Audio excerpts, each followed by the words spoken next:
Welcome, teenies new and old, to Wits and Crits, a roundtable Q&A style podcast. I finally said it right. Hosted by me, your Dice Goblin, resident vanilla guard boy loving ship gremlin, Hayden Daviau. I'm the player for Aviana Kolesh, Regan Aylis, and Fianula Ione. For those of you who are finding us for the first time, hi, hello, we are Nat 19. We're a group of actors, performers, and improvisers who have come together through our love of storytelling and mutual nerdery.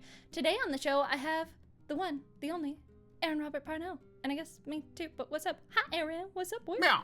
Hi. Who you play? You did it. Congratulations, getting it all out. I did it. I finally didn't powerful. say Q and I. Welcome to the Q&A.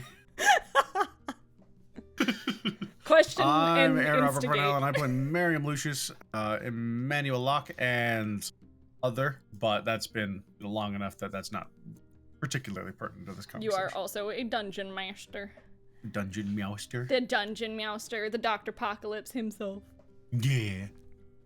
Heck, for those of you who are tuning in for the very first time, how this show works is I have a set of dice in a little dice tray here. I'm going to roll to see who is going to answer the question first, and then I will roll another die to see which question it's going to be. And sometimes I will decide that the dice don't matter because I said so. It wouldn't be a D&D podcast otherwise. So, I'm going to roll a little D4 here and see whomst it shall be. Me, you, or both. We'll see. Yeah. I guess it's both. Ye or we. All right. Roll it, I'll roll another D4, because it's for both of us. Meow. Okie doke. Oh, what a fun thing to start off on. So for both of us, what do you think is below the Valor built estate? Oh boy, golly. You go first, boy. Well, we know there is a great deal of wine. Hell yeah, boy. Almost certainly. There is clearly a secret door that goes somewhere, and that it leads to a sarcophagus that may or may not have a person inside of it. Glass topped, so you know that they're pretty interesting and probably important. Or were they missing? I can't even remember. It's been long enough that I'm like... Oh, I think... Because we've been there twice, right? Or like, when I say been there, I mean... We've like witnessed narratively, it through... Because Quintus saw his mom going in. Mm-hmm. And then we saw Velis in there, if I remember right. Yeah, I think we saw Velis in there. Was it in Miriam's vision? Was that when it was? Maybe? Was it when we removed yes, Modify Memory? he stole away as Miriam to get in there. Mm-hmm. And he was upset about stuff not being there that he wanted. I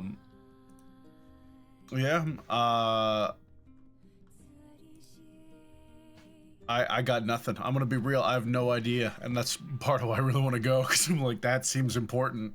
That seemed fucking literally the Sleeping Beauty coffin out here. Yeah. I was like, it's just fucking Snow White in there. There's a bunch of 7 dwarves down there just be like, hello, we've been waiting.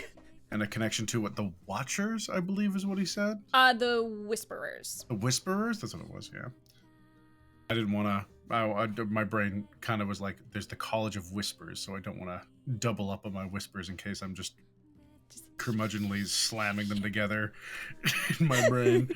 Nah, I do Like that a all the time. little grouchy old man that I am. Oh, yeah. TMCR. Oh, yeah, the grouchiest old man I've ever I'm such a met, good actor. Aaron. Secretly, I've been 80 this whole time. Like, oh shit, you must have been doing amazing makeup every time I saw you.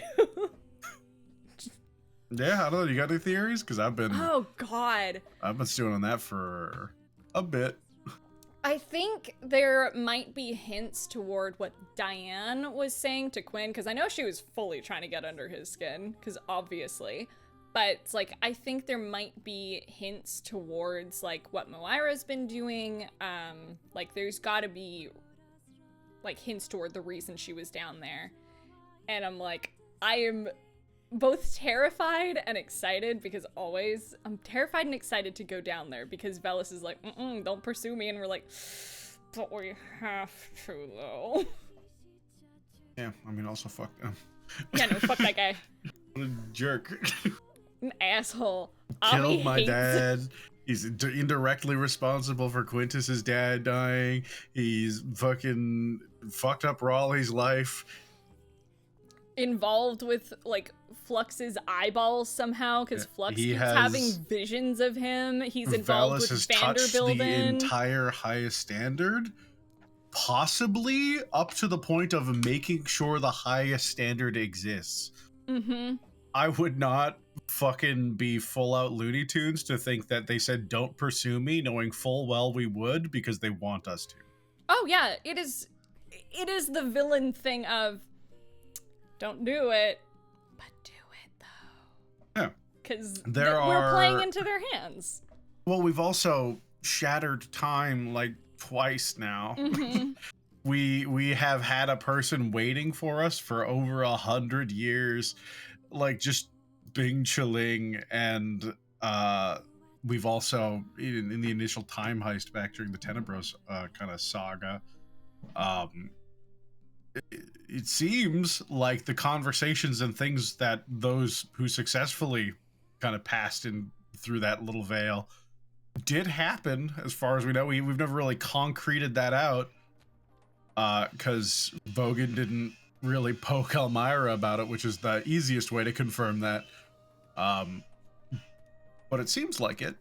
Yeah, the fact that Avi remembered seeing her mom like making the fan and things like that, like she had a whole fucking escapade, like just like full conversation with Hathayura. And there's so many things in hindsight that I'm like, God, I wish I'd asked that, but I'm like, I didn't think about it at the time, because honestly, in Avi brain, she was kind of in shock.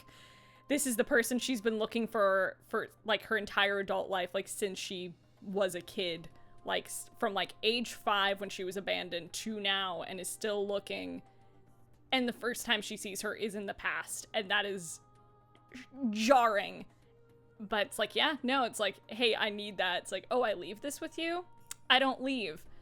And then dealing with the fact it's like, oh shit, I might have made my mom leave, and that's a whole thing, and that's a lot to unpack, and I'm just not gonna think about that and get mad. I'm just gonna be mad, and that's a lot. I think that all of this could have something to do with Nemesine.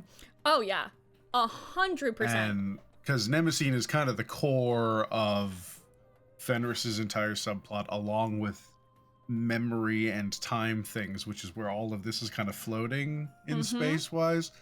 And I think that it's entirely possible that, again, things and the things around the highest standard are in at least some way influenced by Nemesine wanting it to be as it is now, because I don't think they exist in time the same way we do, not right now anyways. No, I don't think so. And because of that, I think that Velis might have a loose connection to them. Well, I think so, because when we were on the Sword of Damocles, Fenris like took a moment by herself. I don't know if you had like taken your headphones off, or if you remember this or were listening. I don't know how much everyone on the other side was like listening in to what we were doing, but Fenris prayed to Nemesine specifically, not like Pale Lady, hey, what's up? She said Nemesine, and then when Flux had like a vision later on, he heard Velis, yeah. He heard Velis being like, it cracked. That's gotta be good, right? Or something along those lines. And we're like, what cracked? What do you fucking mean? So Velis is connected to all this shit. I don't know how he's connected to Avi at all, or like Vogan and things like that, but he's probably woven throughout everything in some way, shape, or form. Through certain fabrics. Might have sabotaged Elmira a bit. Yeah. Put them in a position that they would eventually meet Vogan. Yeah, you never... there's so many things to just, like, think about with it. It's just, like... Yeah, I mean, we're in a very... This is kind of the... If we were on TV tropes, this would be the wild mass guessing section, because as soon as you introduce time shenanigans, the universe becomes very shaky, because things can exist to justify themselves. And so I think it's a really, really fun thought experiment, but unfortunately we can't really hold anything until we firmly grasp it. Yeah. We gotta actually get in and get there.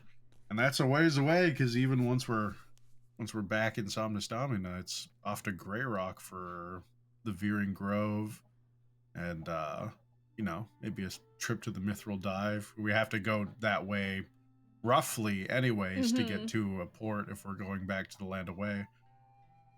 And then I assume there, either there or the Academy, but we'll cross that bridge. But yeah, as for what's under there, I don't know. Who knows? I'll say Sleeping Beauty for now.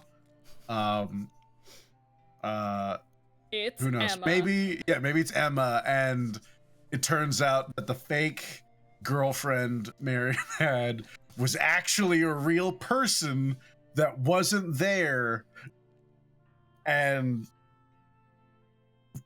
deal with that. Oh, that'll be a whole fun pile of fuck. That's the actual child of Moira. They're not even human. They were just projecting as a, help me, Miriam, you're my only hope. Who fucking knows, man? Oh, no, we know that Emma was a fabrication from Velis, but, if that goes any deeper. I don't think it does. I think they kind of begin and end there.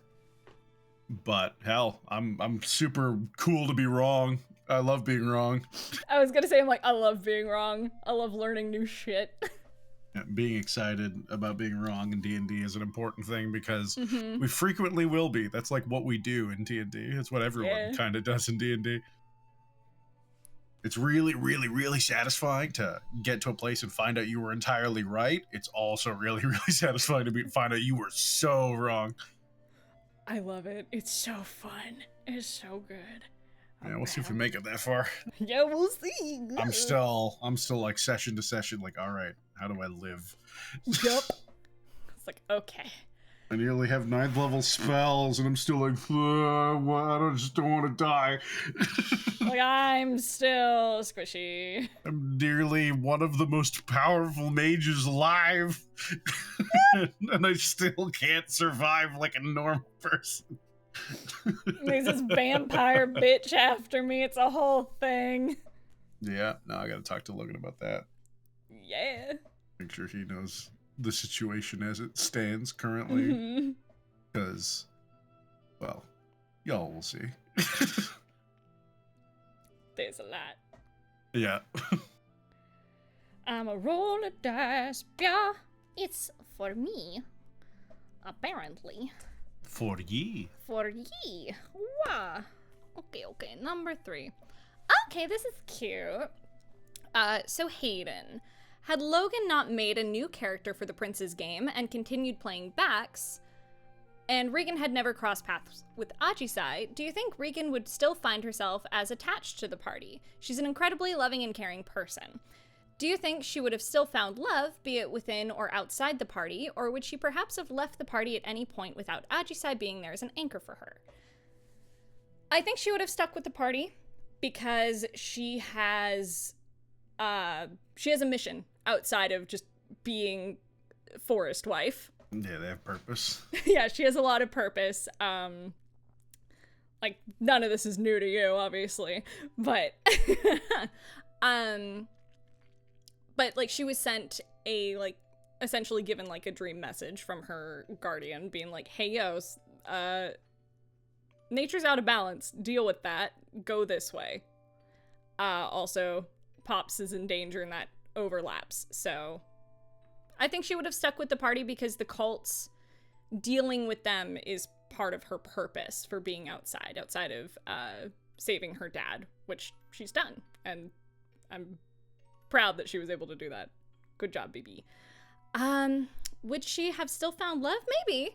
There are some very pretty ladies in her party of different sorts, and as we know, Regan loves the ladies. Yeah, along with specifically the fact that, I mean, most of the prince's party is gay, and the ones that aren't are almost all bi. Yep. So, ripe for options. Like, it's like, well, not Krusk, so same as usual. Like, not Krusk, not Casper, so... Not this weird asexual dwarf who doesn't understand the concept of love because a ghost possessing their body said that one day and they took it to heart. And they're like, nah, fuck it, let's do it. Which I love that, by the way. I love that so much. That's just their willingness to just, fuck it, we roll with it, let's go. I think that specific interaction between players is pretty representative. Without, I don't want to drag to another question. But I do think it is very representative of a kind of id that pervades the Prince's campaign. It's a little bit more on crack than like our other games. And because everything's just a little bit fucking zanier, people are kind of willing to just be like, yeah, fuck it. Like, yes, to whatever thing pops up. And because that energy's there, it's where we get like the muffled mattress window break in to a 20-foot high window, and you know, like that one's really one for the record books. I love that one. Like, that was like a whole convoluted ways session to break into a singular room. So stupid. I love it. I love Princes so much. It makes me happy. But she still found love, be it within or outside the party. Yeah, and like she's mentioned like offhand like once or twice that, yeah, I think she's mentioned it like twice that she's had a girlfriend before. Never mentioned her name. I'll wait for that to maybe come out in game if it ever does, if anyone ever asks. But she's dated people before, didn't work out. And I think she's just out doing her thing, and love was never really like a planned thing for her. It wasn't like, I'm gonna go out, I'm gonna find myself a hot girlfriend, and maybe save nature. And then a wall exploded. And then a wall exploded in her face. And it was great. But I love she and Ajisai. And I think if Ajisai ever made the decision to leave, Regan would probably be like, hey, I have a mission. I will come find you. We'll stay in contact. I will come find you. But I have to do this because she has to. I don't think Regan would ever feel right leaving the cult stuff unfinished, especially with how connected she is to the party and especially to like Krusk and everything. Like, it's a lot. There's a lot going on for her right now. It's kind of a turbulent time for Regan. She's going through it. She's trying her best. But at the end of the day, she's a 19-year-old kind of sheltered girl. So, you know, she's trying. Heckin', I think that covers that. I'm rolling about. What's for you? The dice are being fair today. Good job, dice. Good job, Vestius Dice, which you can get on nat19show.com/shop. Anyway, I'm gonna roll to see which reminded me to bother Krusk to remember their level. Yep, you're welcome. I was like, we need to get, depending on what they want, I'm like, I need to get that in Fantasy Grounds. That's tomorrow. Yep. I'm so excited. Or tomorrow is one of this recording. Since they were visiting, like, I think it's like 4 days ago, I was like, remember that? And they're like, yeah. And like 2 days later, I'm like, no, seriously, like, remember that though. And I just DM'd them like, reminder to remember that. Do it. Tell me what you want. Okay, number 4. Basically a month off at this point. Yep. Had a lot of time to marinate on that one. Marinate number 4, your huh? juices. Number 4, Aaron. With Miriam now turned human and losing the shard of the Pit Fiend's soul, the Pit Fiend's dying words to Miriam were to ponder, left him with words to ponder, stating that Miriam, this is phrased so weird and I didn't reword it. I'm gonna read over this real quick. You want to blast the text? I could try to interpret it as well. Yeah, I'll throw it in the heckin' Wits and Crits chat. There it is. Basically, it's saying there are other, stating that anything cracked can be regilded. There we go. I found it. Yep. Stating that anything cracked can be regilded, would Miriam possibly take that to mean that if he sought out the other subjects from the experiment that also survived and tried to take whatever was left inside of them to replace what he lost, would he do so even if the potential cost to himself and the subject, like, even if there was, like, a great cost there, I guess, is what they're trying to say. Maybe? I mean, it kind of fucking sucks. Like, knowing everything about the Pit Fiend, devil aside, because it seems like he's kind of he seems pretty unique in terms of devils. Dude got dealt a bad fucking hand. And yeah, Miriam can sympathize, and the fact that they also were firmly in the belief that their, like, misery spread to Miriam, that they had, like, poisoned his life. That sucks, man. I don't think Miriam would balk at the opportunity. I think he would love to look into finding those people. In general, he'd probably like to find them anyways. But as far as I know, most of them just didn't survive. And then the few that did probably also had very, very unfortunate lives. So maybe they're around. They also might not be. Or, you know, they're probably, if there were any more, probably in places like the family. Probably. Do you think he would ever, like, if he found them and they didn't know what happened, do you think he would tell them? Like, maybe. I mean, waking those pieces of the Pit Fiend up, because they're conscious. Like, they have the individual unconnected consciousness. Because even when I don't know how much you guys got, but when I was talking to him, when I was melting, he's like, I don't know if there are others, and if there are, they almost certainly don't know about me and you. So there could be, but they're all isolated shards of one kind of core personality. And so they wouldn't know anything about Miriam, but waking them up and at least letting the people know that there is something else in them might help them kind of process that more. For better or ill, who knows? But Miriam's more about an inconvenient truth than a, you know, comfortable, like, it's not falsehood, but a comfortable ignorance.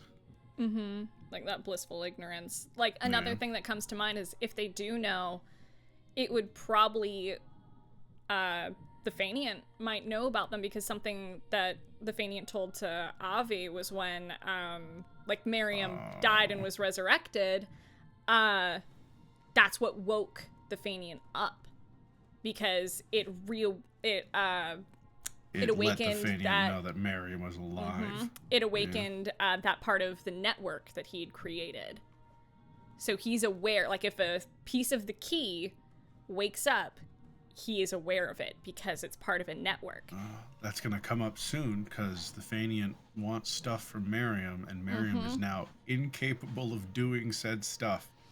You want to know what Miriam has right now, though, is he has the Star Ruby, which he can't use, and that's going to be a whole thing that I've been thinking about. I'll just become lawful evil. It'll be easy.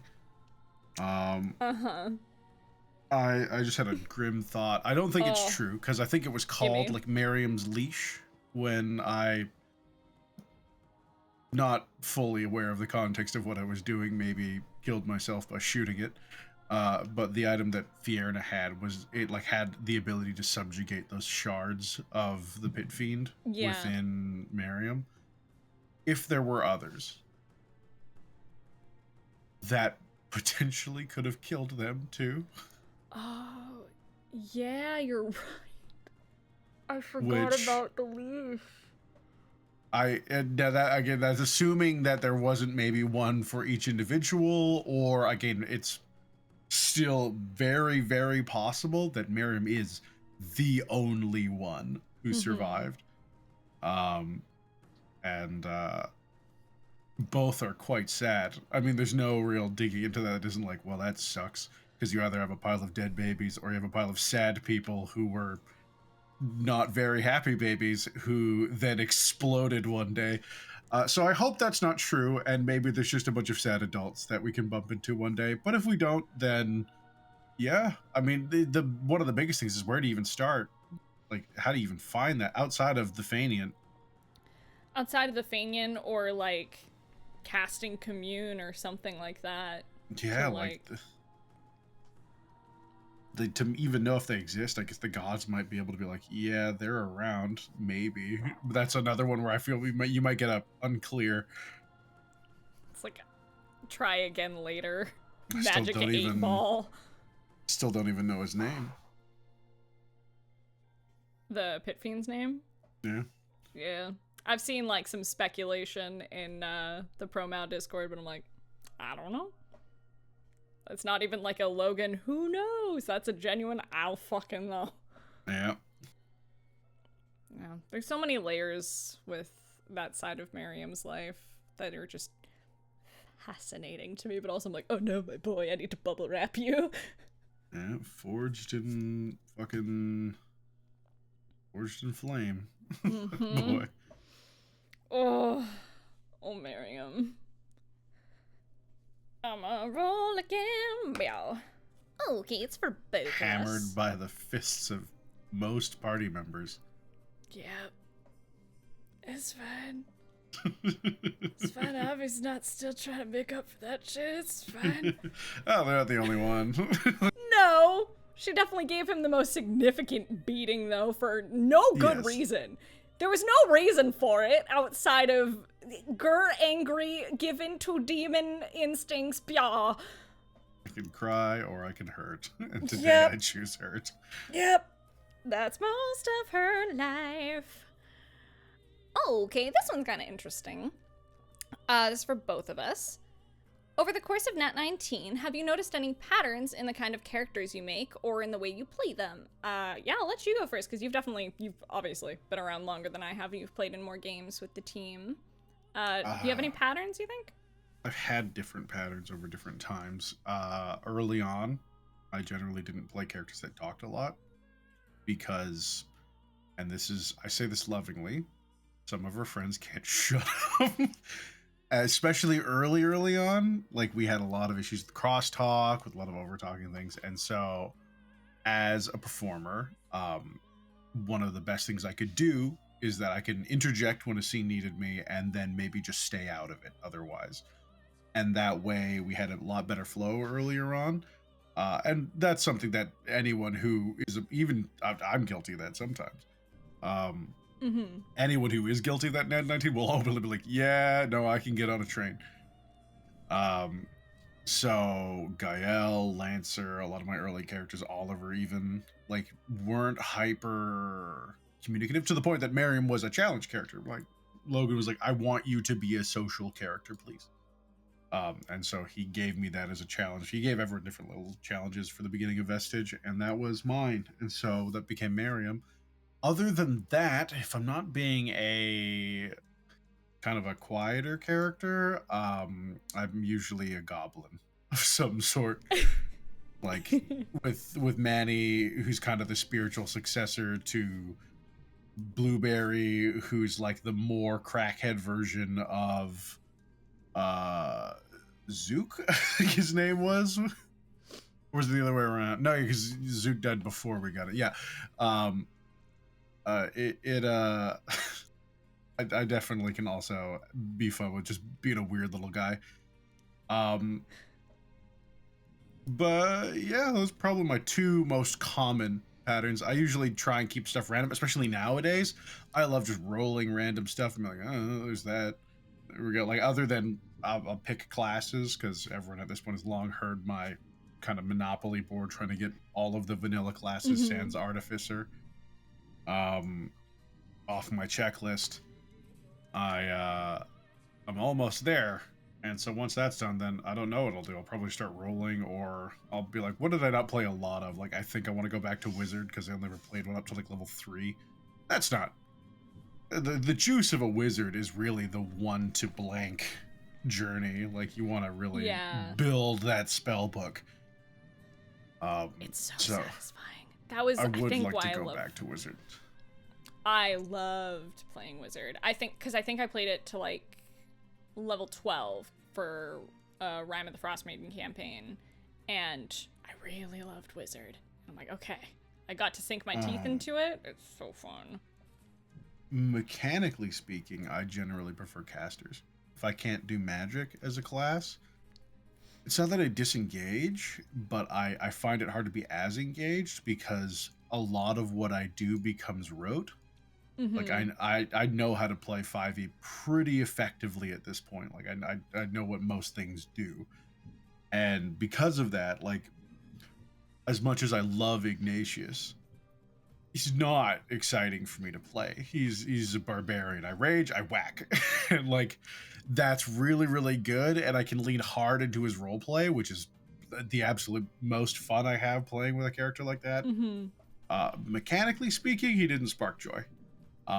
He was easy for my mind to wander, and I don't like that. I think that it distracts me a little bit. So having a character like Miriam or any other kind of spellcaster where I'm constantly thinking about what spell I can have that will be the most effective for helping the party, it keeps my options open, which I love having variance in options. And magic's just cool. Yeah, I feel very much the same way. Like, Avi is so fun to play. Like, I love fighting as her. She's very fun. Very strong girl. Very strong. And I definitely have my patterns with her. And it's very easy to be like, okay, this. But that's part of why I dipped into Barbarian is because I was like, get a little extra flavor. Yeah, it's a little extra flavor, and like not only for like the build, but I was like, this is kind of like a character thing as well, because I'm noticing like she's angrier for different reasons, and like she has a tendency already to kind of give into that angrier side of herself. That it's like, okay, let's play with that. What would make sense here? And also, and then Logan's like, yeah, making a Dex barbarian. I'm like, Grant. What did you just say to me? Perfect. Gib, that's mine now. I will happily do that 3-level dip. Let's fucking go. And then since we're planning to go to 20, should Avi survive, I can still get all my rogue shit. And that's what I want. But as for patterns, I think I'm trying to think of it, because I am such a caretaker as a person, and I think that tends to bleed in at least a little bit to some character choices. Regan being the most... Regan's mom kind of side versus Avi and how they interact with Lexi. Yeah. Like... really anyone in the party when they're in kind of soft Avi. Like, it takes a minute for her to get there, but like once she's there, she's like, so I would kill for you, and I will. Watch, I'm gonna go kill this guy just for you. This is for you, buddy. But yeah, I think there's like a bit of that sort of like protector nature that kind of comes out, and I was thinking about that like when I saw this question. I was like, huh, okay, what are my patterns? I'm like, I think that is a little bit of a pattern. It's less so with Theo, but Theo is just... I wanted to just be a goblin, just a little gremlin person, and just let my whims take me, which is why she's so fun, because I'm like, I just do whatever seems fun at the time. Yep, being full on blah as a character can really be a delight from time to time. It made me really like having a dump stat. I'd never played like that before. I love dump stats. It's so fun. Any I'm like, stat, I don't care what one. Give me a negative, and I will run with it. To an extreme, it's like he's not even a negative, but like Manny's age, I clearly play him younger than 13. At 13, I was much more of like an edgy nerd who's like, Sasuke's actually really cool, you guys. But I play him like he's fucking 8, and I don't care because I have so much fun just being like, movies that I have no right watching, but I have weirdly cinematic yet gaps in my memory because I also don't know what a segs is. It's so... I love Manny. I say it all the time, but I fucking love Manny. He's just a joy. Yeah. He is the weird spiritual reincarnation, the goofy cinephile version of a kobold who wanted to slam Tiamat and told that to Tiamat's face. It's one of my favorite things. Like, oh, yeah, really? Cool. Good luck with that, kid. Fucking Yep, hell yeah. that's insofar as patterns, I think that's kind of where it really kept off. Because again, I'm about more and more, especially since we started D&D. I say this basically every time I'm on the show is give in, like try shit, go crazy, actually let go. And I don't mean like let go as in like, ooh, we're having fun. No, like let go of you. You probably have a lot of weird player or DM like, I don't know about that. Fucking just try it. Just go nuts. Full send it. And if it still sucks, hey, it still sucks, but you did it. And if you lean in hard enough, sometimes you'll be like, oh, this shit's actually it's pretty good. The more I like this is spoilers for the not last Prince's session. Was the last Prince's that he manipulated? No, it was last Prince's. No, I think it was Last Prince's. It was last when he manipulated the deck? Because I thought we had one after that. No, that was Last Prince's. That's where we left off because we left off with everyone like that. Right, because they broke off right after that. Yeah, because we went a little long. Like a year ago, I probably wouldn't have been like, yes, you can affect what you draw from a deck of many things, but he asked it to this weird entity that he didn't know what it could do, and I was like, yeah. Like, fuck it. I loved all of that. Oh, I was having so much fun watching you guys. Just going nuts. Again, I threw an artifact at the party and was like, well, I don't know what they're gonna do with it. It's very fucking evil, and it's also, I have no way to handle it if you guys decide to use it, but here it is, and if you don't use it, it'll go somewhere, and if you pursue it, you do. If you don't, you don't. But just putting toys and things in front of the party, like the deck of many things, yes. Can they absolutely obliterate their own characters? Yes. And that's fun. Does it suck too? Also, yes. But yeah, let go. Try some new stuff. Roll a character randomly. That got me Miriam, and Miriam is my favorite character I've ever played. Honestly, like I've been so tempted to do that. Like ever since like you're like, no, I rolled randomly and this is what I ended up with. I'm like, I need to do that someday. I need somebody to give me a challenge and go for it. Yeah, and that's kind of it. Concept of Emma, I was a bard. I knew I was going to be, because I was either going to be a bard or a sorcerer. And he's like, be social. I'm like, bard it is. So I was a bard who had a girlfriend who disappeared. And then I rolled a bunch of dice, and that got me being born in the Shadowfell, which led to the Fanient, which led to a bunch of other stuff. And the fact that I rolled Tiefling, and then like Arbiter got everything else, led to him being a Hattislin, which got I mean, everything we were just talking about, like none of that could have happened. And obviously, you know, that's the truth of whatever I created would have affected the game, sure, but what I did get was amazing, and all I had to do was roll a die and let go and just be like, sure. And some stuff faded away, like there was a weird character personality trait we got where he kind of like squirreled away snacks into his sleeves. And I played that like very, very lightly way early on, and it fell to the wayside because other emergent traits came out that seemed more character driven. But no, I love it. I super recommend people just go buck wild. The Xanathar's Guide, this is your life thing, try it. Also, you get more stuff. If your DM lets you do it, it usually gives you items.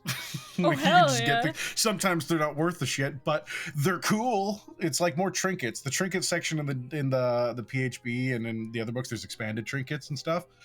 They exist to create story. Is like fucking a jar that sounds like it has like a kind of sand inside, but when opened has nothing, or something like that. You're like, what is this? Or a key that your father gave you and you have no idea what it opens. It's just instant story juice for a DM to be like, yeah, I can figure something to do with that. And then you can discover a lot about your character and play, and that's where most of it happens anyways. Like you can, there's some people who are like the red as a tomatoes of the world. She's like, I remember when she was getting a character ready for a game that unfortunately didn't take off, I'd heard legend because I've heard of a game I didn't get to see, but I heard about them playing before, and I knew that was a thing they did. I watched them kind of make the character, and they are the kind of person that seems to be like, all right, here's my character's backstory. Like, have a book for you, and I'm like, damn, all right. And so they probably have a really strong idea of what they want to be. I usually have key like points, notes that I want to hit if I'm looking for something. Like a part of what I wanted with Merriam, especially after I rolled one of his personality traits, I'm like, I'm going to be the horny bard, and I'm going to be interesting because someone on Reddit said it's impossible, and I hate them now. I've decided they're my enemy. They're wrong. I didn't need to do it to prove them wrong. They just are. Scanlan Shorthalt exists, along with a ton of other historically hilarious and fun, interesting horny bards. But yeah, I that was out of spite, and I think I did an okay job of it. Yeah, honestly, like that is a part of Merriam that is like interesting to me, because that's like a very early conversation like we had in game. Was he was very open. He's like, no, I use it as a band-aid, just as a fucking like, here's this. And like Avi immediately made like certain decisions about Merriam in that exact moment, and I think that's so interesting. And she has watched him in a very different way, like not like I'm fucking watching you, bitch, or like ooh I'm watching you, just like just you know you witness your friends' behaviors and like how they react to certain things. Change and the lens that you see them through. Yeah, exactly. And like she has just kind of like watched his behaviors and patterns since then in a whole different light, and she's like, okay, I have a better grasp on who you are now, and I want to get to know you more. I want to get to know the person who is behind that. And it made for an interesting relationship, I think. Even just like sitting back. But yeah, like a lot of finding your character is in play. Like I didn't You start, especially when you speak and you're like, oh, that's me now. I've said it, I think I said it on mine and Eric's episode. I can't remember if I did. I had no character voice idea for Regan coming in. I had no idea. Like Theo, I knew I wanted to do. Originally, she was just gonna kind of sit here, and then I was like, Logan, can I be British? She's like, yeah. I was like, cool, that's Theo now. So then we got this, and I love this voice. It's great. It's fun, and I want to use it in a cartoon someday. Yeah. I want it. I've auditioned with it so many times. I'm like, please let me do it. Yeah, But there's a lot of joy in that discovery. It's so fun. But like Regan, like I opened my mouth. I'm like, I just learned so much about you the moment I started speaking. Oh my God, I see you. It's a huge thing behind any kind of improv, which will 99.9% of roleplay is. Otherwise, we're just writing a book. And so you can have the strongest idea of what you want. And this is where I talk about a lot of people with pitfalls in characters, is that you can't try and be James Bond, because James Bond is super cool and the universe will bend to make sure that James Bond is cool. Even when he fails, he's still pretty cool. Yeah. D&D guarantees that sometimes you're not going to be cool. And that's just kind of part and parcel. You can absolutely, if you really want to spec it there, you can work with a DM and table to try and get that facsimile going. But getting that off of the ground can sometimes be like Sisyphean. You'll keep trying, and then one failure might just send you down into the pits of Tartarus, as you're like, oh, I hate that I can't play my character the way I want to, because we all understand a lot of these tropes and archetypes. Yeah, exactly.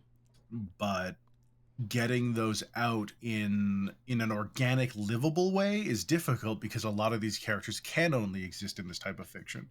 And one of the greatest goals of most DMs, not all, I should say, because there's absolute merit into not doing this, but most DMs want to create a world that seems living and real. Like, it's absolutely fantasy, but it still operates under the same kinds of laws we should expect most universes to, like, deal with. And because of that, you can't really get away with being the femme fatale or the James Bond. You can get that essence, and I think that's important, because it's not that you can't play that kind of character, but to actually play the archetype in the way you are used to doing it, there will be friction there. And so if you can let go of the actual book, the actual novel, or like archetype of a character and play just that flavor of one, you'll have tons of fun. I think you could play a James Bond-esque character, but playing one that occasionally might be a little more Austin Powers or a little more Mr. Bean than James Bond from time to time, because those natural ones are going to get you. Unless you're playing halfling James Bond, you are going to roll a 1, and James Bond does not roll ones. I want that on a t-shirt. He doesn't. Even when he loses, it's because, you know, the universe has conspired to be unfair to him in some way. And it's almost always never his fault. It's not entirely the case with some of the novel Bonds and some of the newer ones, from what I understand. But historically, yeah, no, that's not how it works. He's fucking James Bond. What are you talking about? Same with, you know, playing any other kind of, trying to make X in D&D while a fun, silly thought experiment can lead to a lot of frustration. Don't try and be Edward Elric. Be a character like Edward Elric. That sounds awesome. But don't try to actually be Edward Elric, you know? Yeah, no, I super agree. And like something that I encourage people to do, I'm like, what concepts do you like? Like, what things in fiction excite you? Yeah, play what you know. Play what gets you going. Yeah. I'm like, just you can pick and choose like little different traits. It's like, oh, that's really cool. Or, oh, I like the look of Bird Howl from Howl's Moving Castle. I like the idea of this. I like the idea of being a caster. Okay, what can I kind of do within that space to like make what I'm hoping for, but something that's not going to lock myself into still a organic box. Exactly. Yeah. Like that's anytime I've seen a player like frustrated, like mad at themselves, is when they had ideas of what their character needed to be instead of what their character should be as far as they want.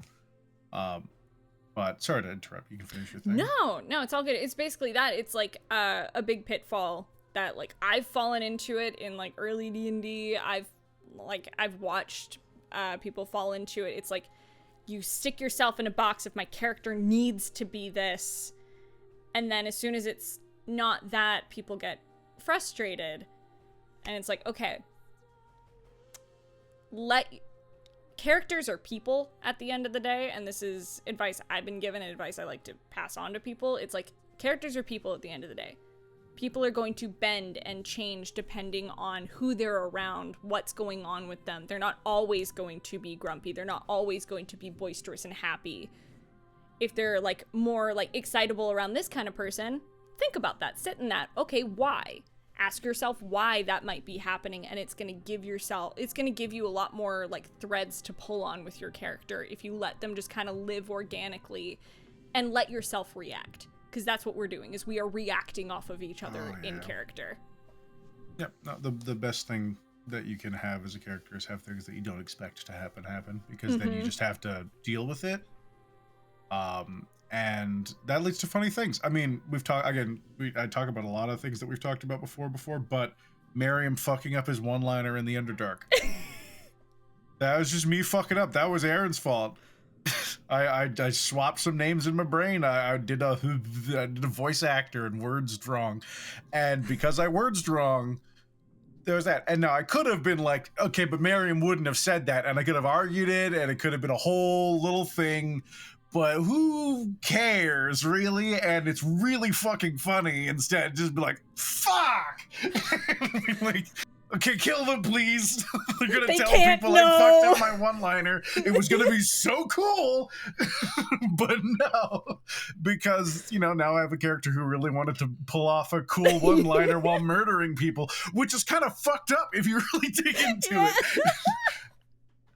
And he's done that again. He pulled the fucking Mask of Zorro while he was pissing off people in Honokuni. Yep. Like, that, I probably never would have tried to do the weird Mask of Zorro thing that I was doing as a strange trauma coping mechanism in Honokuni if I didn't fuck up that one-liner, because it was like, yeah, no, we could absolutely be too much because reasons. It became kind of fun. And I think that's a very memorable moment from the campaign. Like, not as anything super serious, but just as a, like, yeah, that's kind of funny. So good. I think that was like one of my favorite moments of our like side games. Like, it's so good. It's so stupid. It's just like, fucking we kill him. He's gotta die now. Just end him, please. Yeah. And so like those things are gonna happen. Or even again, let's say you're just the Omni super always good at what they do person. Even if you're still like this god child who's gonna never fuck up in roleplay or in wordsing, which I doubt because you played D&D, but let's say it's true. The dice gods are gonna fuck you. They're gonna come for you. We did a thing. I was playing Baldur's Gate on stream like a couple weeks ago. I spent 15 thieves tools and 3 inspiration, maybe 4, to roll dice over and over again to get a DC 20 lock as a bard with proficiency in thieves tools, and I just couldn't open it. Like I had like a +7. I was like, this isn't even that hard. I just did 13 or more. And it was killing me. It was actually straight up murdering me, and I was laughing my ass off. Sometimes the dice gods will demand that you just don't have a good session. You're gonna be Raleigh with the pepper shaker, and every eldritch blast is gonna miss, and it's gonna suck. And sometimes sucking is the fun, which is why I defend the stunned condition. Get fucked. No, it's great. It's great. I don't. You said Baldur's Gate, and my brain was just like, yeah. I'm like, I don't. How am I not getting this? I'm having a star in my face character. How am I double nat wanting twice on this all the time door? on like advantage and shit, and you're like, how? I'm like, I am buffing this boy. I'm like, all right, I will burn through these like level 3 spell slots. All right, enhance ability, babes. All right, here you go, you cute little vampire boy. Here you go. No, how are you fucking this up? I swear to God. Ooh, it's great. I don't know the context because it's somewhere in Act 3, but there's like someone like taking someone hostage or something, and you can sneak up on them, but there's a stealth check to do it, and so someone got Asterion to do it. And they nat 1 on a check that unless they rolled a 1, they would succeed. I mean, in actual 5e, they still would have succeeded because you can't nat 1 skill checks. But sometimes the DM's like, wait, you can't on this one. And he rolled a nat 1 and it's just Asterion eating shit in the middle of it. He just trips. And he goes like, aha! And turns around. It's so funny. It's so funny. And so yeah, sometimes you just gotta live in your failures. I don't. We've definitely veered away from the question here. Fine. But I love when that shit happens because sometimes, like, while it absolutely sucks in the moment, those are the stories you remember. Like we remember the big highs where you get to do the one thing that everyone wants to do, which is to be the monk Tiananmen squaring an entire army of orcs on a bridge while the party runs to safety to detonate the bridge to save the city or whatever. Like heroic sacrifices are really fun to do, and that's super cool. And when they happen in a way that's satisfying, you'll talk about them probably for years, if not the rest of your life. And then the other ones you remember is when your buddy fucked up so hard. Or sometimes we forget we all had potions of water breathing. Yeah. And a fucking octopus. To the end of my days, I will never forget that fucking session. To my Discord, I probably should have just let you move them, but it was funny. So it's really funny. Yeah, like those, you just gotta love them because sometimes the shit that sucks is the shit that's fun. Dying in D&D is a great example. Like the amount of tears, actual tears that people in Nat 19 have shed for people that don't exist. Like all of us have. And we will remember them for a long time. A lot of us want or are getting tattoos to commemorate lots of these characters because they mean something. And so even when they die or when they fuck up or when silly things happen, you gotta take it all. Like it's everything, because that's what makes a human experience. You know, Lexi fucking up and giving away the third Cassandra like 3 sessions into a game when they're like, I'm a really good spy, and it fucked Carrie up. She was so upset about that. for a hot minute because she's like, no, Lexi's supposed to be a really good spy. They would never make that mistake. I'm like, but they did make that mistake. Mm-hmm. And maybe it's because they just felt comfortable for a moment. They slipped. Everyone slips. It doesn't matter how good of a spy you are. One day you will. And like, everyone has those things happen. And welcome to, being, not Being a human because they're person. Cassandra. Welcome to being, but it's just, it's part and parcel. And they've obviously since come around on it in a big way. And they're like, yeah, it's all a piece of the character. But like we were saying before, don't get hung up on it and just fail and fail big and fail fun. And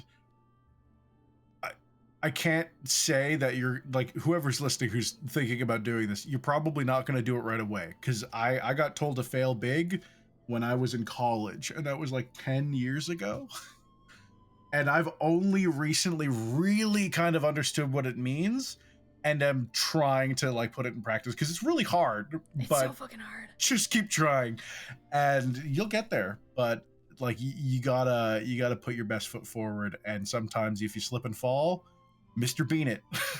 Fall your ass off, baby. Own it. Own that shit.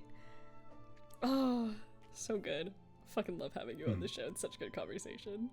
A great example, while you're rolling this next one, because it just popped in my head of a really great example of someone who's actually really good at this. Spencer is God, so good at rolling with just getting fucked up. It was in Samsoni's really nice video he made of like the best of the last year. This was this Rel, I can't remember the tentacle monster that grabbed him and started dragging him up the cliff wall while you guys were in the middle of a fight. And he just, no hesitation, started screaming at the top of his lungs. Like, gold, genuine gold. Oh, it was actually, I was so happy. Krusk is one of my favorite characters Spencer's ever played. I think Spencer's like told me on like, I think it was like the last Wits and Crits, he's like, no, fucking Krusk is one of his favorite characters he's played, and he's so funny. I love Krusk so much. Yeah, no, he's phenomenal. Krusk is a great example of he fails big and he does not give a fuck. And Spence is really, really good with rolling the punches to the point that he's like, he gave me his backstory stuff and he's like, and I want to like not know a lot about this. I'm like, cool, I'm gonna do some amnesia shit at you, and it's led to all of this. And I can pretty reliably trust that I can throw whatever his way and he'd be like, yep. He might have a couple questions like, do I know this person? Like, what do I know about this person? But outside of that, he's like, okay, sure. Like, fuck it, yeah, let's go. Like, honestly, watching Spence as Krusk and like watching you as Miriam has made me want to just, I guess it's the Bard boys, I'm like, has made me take my hands off the wheel more and just give in to the fuck it, we ball mentality. Cause it's fun, and like that's what that just made me think of. I'm like, learn from your fellow players, like learn from each other. It's great. Yeah, absolutely. Hell yeah. Okay, this was cocked as help, yeah. It's for you. Okay. Number 11. Again for Mariam. No. Oh yeah, this fucking question. Hell yeah. During the fight with Fierna, Miriam's echo said that it'd be a shame for his friends to die, save for Aviana, after she cruelly told him he was used to having blood on his hands. Or specifically having his friend's blood in his hands. What is/was Miriam's opinion on this? Does he agree or disagree? He was kind of in a fugue state. Yeah, fair. By the time we got to going for the leash, it was kind of a just like, it's a do or die. It turns out it was a die or die situation for Miriam. And yeah, I mean, he would have done anything, and he did. Like, I don't know how much further he could have gone to try and protect everybody.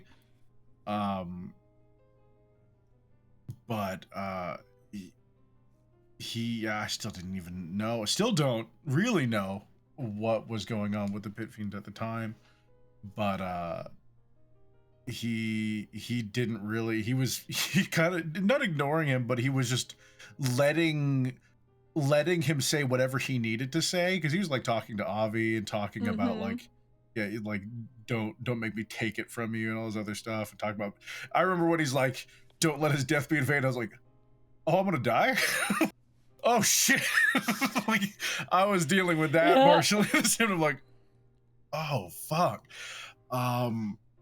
So I definitely wanted to let a lot of the weight kind of sit in, because part of it was also now like Mariam was acting as a two-person scene,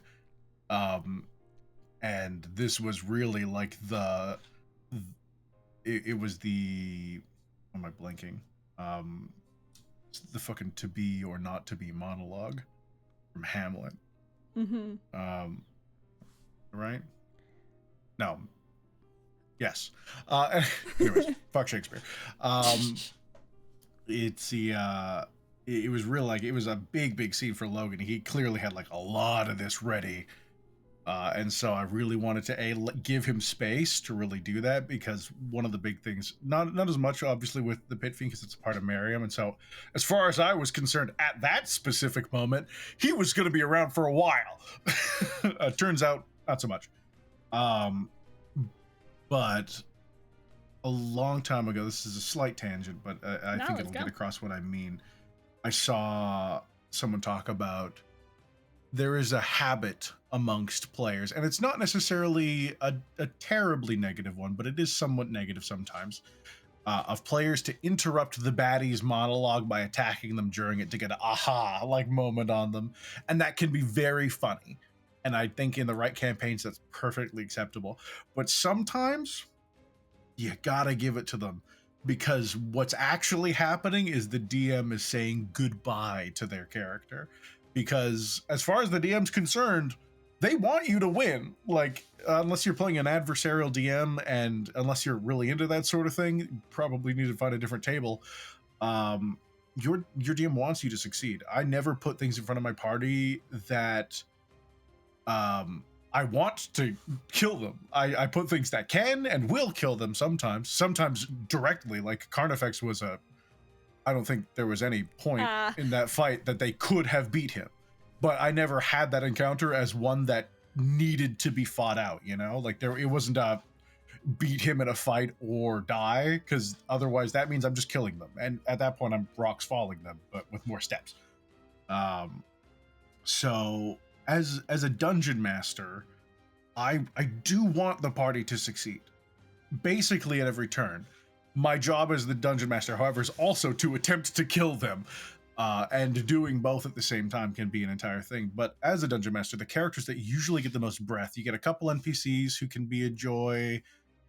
Sometimes there's a favorite that'll show up, the party will go back to more often than not, but it's usually your baddie, because oftentimes, especially if a recurring one, they'll pop in. And again, this is not as directly tied, because obviously he's not like a big bad, kind of Fiona was. He was a really important kind of hinge point. He was a linchpin in Mariam's story and a lot of other things. And so as a performer, I didn't want to take away that stage space much, so I did kind of take a step back and not get on it too hard. That's Aaron. Mariam, yeah, he was still processing everyone dying. It was so much of like, it didn't matter what he said. He could have said that like other people would die, and he probably would have been like, that's fine as long as it's not these people. And like that's because Mariam has a very fragile morality, a very strong one at times and a very pointed one, but he gets close to a lot of bad places very easily. Honokuni was an awful place for him. We've talked about that before. He nearly got not good spots, and he's done it a couple other times. He nearly fucking wanted to kidnap Revon and maybe murder her. Or give them that potion of poison that he had for way too long and be like, here, heal up, because it looks like a potion of healing. and just finish them off before the guards could arrest them, because he's like, you tried to kill Quinn. I should kill you. But at the same time, you know, like, a great example of his very specific idea of what's maybe right or good is giving away his ametrine apple instantaneously.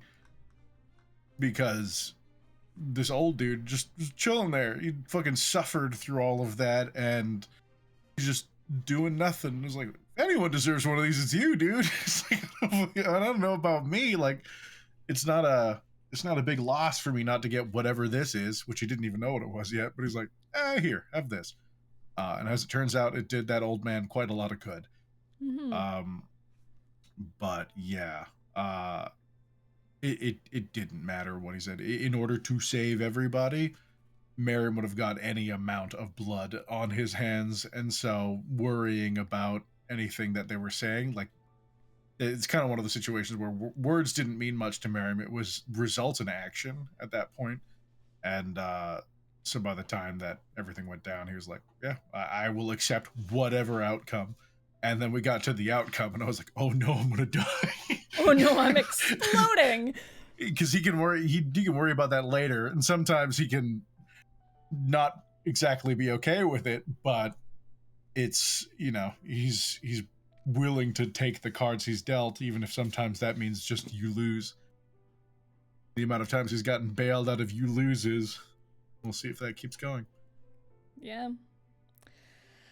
Yeah, that shit was... Oh, I still think about that whole fucking encounter. Just that whole Fierna shit and then the Pit Fiend stuff. I think about that a lot. And especially, like, you know, you think about how stuff affects your character.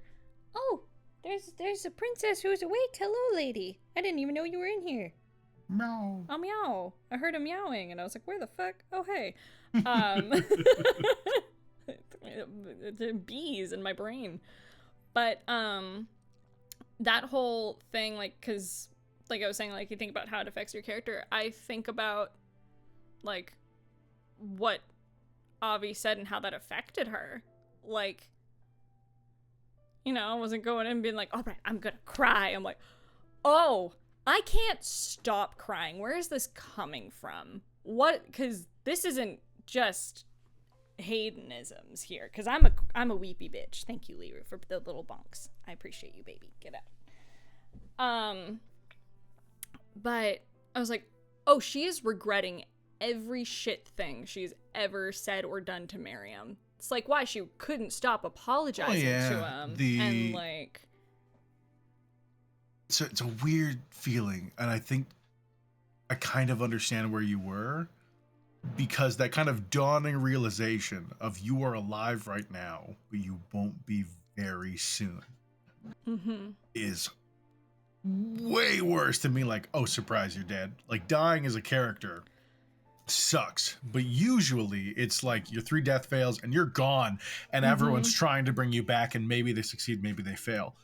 But when you're still able to say words, but there is now a clock, and it is not a... I mean, luckily, we got around it. But when it is not a question, it is just true. You suddenly realize how many things you want to say, things you want to do, and you're like, oh, fuck. Because you know you can't do any of them. And so you become so much more aware of that loss. Yeah. That's really... That's probably, like, the best way to put it. I think that's where, like, her possibly over-familiarity, she doesn't know what she's doing. She's trying. Or, like, her overprotectiveness and, like, the trying to be softer with him is coming from, I think, because she is terrified to ever lose him again. Like, Merriam is definitely, like, one of her best friends. And, like... she cares so much about him. And, like, so I think she is just trying to bubble wrap herself in a way to be softer with him. She's not much softer with a lot of people because that's how she be. She's a prickly bitch. And even she knows. She's like, no. I loved Diane just being like, and you're not exactly pleasant. No offense. She's like, no, none taken. I know. I'm aware. That's fair. That's fair. Yeah. I know. No, that's as a player, I think it's a fascinating thing, that kind of, because I'd never really experienced that up until then, and I remember being like, oh, this fight's fucking me up a little bit. Like I wasn't okay. I mean, no one was okay. Oh my god. But we are very used to, as players, when we do have a character loss, they've always been unconscious, and that's not quite the case anymore, especially with Logan's new rules. Mm-hmm. But even then, like, having, multiple rounds, but what ultimately can span up to like an hour or 2 hours of gameplay with what seems to be a guaranteed death at the end is such a rough spot. The closest we ever got was kind of Gael at the end of the first campaign in the Adelian Void.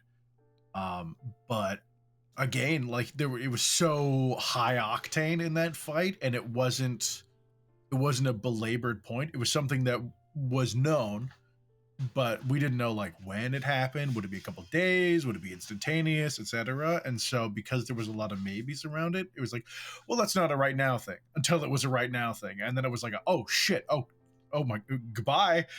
But with this, it's like, no, he said it basically right from the get-go. In like the middle of the fight, he's like, yeah, this is a guaranteed GG, sorry.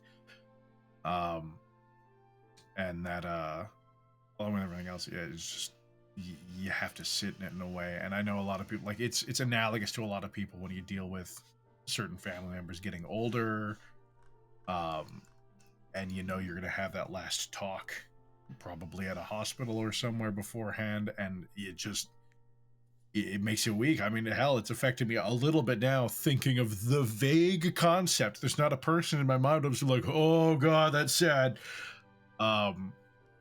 And then having to be in a position where you need to say words as an actor, this is a very strong emotional place to come in, because having to talk through that is where you get a lot of people. That's actually one of the reasons that persuasion checks, when people are trying to bring people back, it's one of my favorites. It's also one of the easiest because everyone tries it the most. But when they're trying to resurrect someone, and if you're using those skill checks, because they're obviously a variant roll, having people talk through it to try and bring someone back is a really, really helpful tool for keeping people in the emotional state of the scene. Yeah. Because they are going to become genuinely sad, because having to talk to someone in that sense it's going to affect you. It's really, really hard for it not to. So yeah, we veered again, but I'm happy to veer into this stuff, because this is a really interesting part of D&D for me that I think is actually fascinating, because there's one kind of death you can't really do in D&D that I know a lot of people want, and that's Boromir's death. And that's probably the closest we got, was that fight, in a way. Yeah. Oh. Yeah, that's probably the closest. And then, like, after that, like, I actually have kind of a follow-up that's not on here, but I want to ask you this. Like, when you were talking to, like, as Miriam, when you were talking to the Pit Fiend in, like, that moment when you were burning up and melting in front of, like, in your my fucking friends, mind place? in your little mind place, how is that for you? Like, both playing it, and how is, like, that for Miriam? How has that affected him? I mean, it was scary. Like, as a player, at that point, it would be, 3.5 years of Miriam. Still the longest of any character I'd played, like, by far. I think Gael was a year. A couple other characters, like, close to a year. Like, he outstrips all of them easily. And, so, you'd been this character for ages and ages now. And, again, you become aware of all the things you wanted to do. You wanted to get your character done. And it's like, yeah, sorry. It's not happening. And so I was bummed. I definitely was crying during it. Because there was so much more I wanted to do and talk about and learn. and literally the visual of this kind of endless white void with this just circle of shadow, like this black that's slowly receding in. Uh, it just made me feel like someone just sitting and just kind of waiting for it to happen, and that anxiety is awful in again a great way, but and I just had to find a place of acceptance, and a great twist of the knife that Logan did that I don't know if he knows how good it was, is he made me step out of the circle rather than just have it disappear. He required my input. And that made it so much harder. Because I thought I was dead. I thought I was done.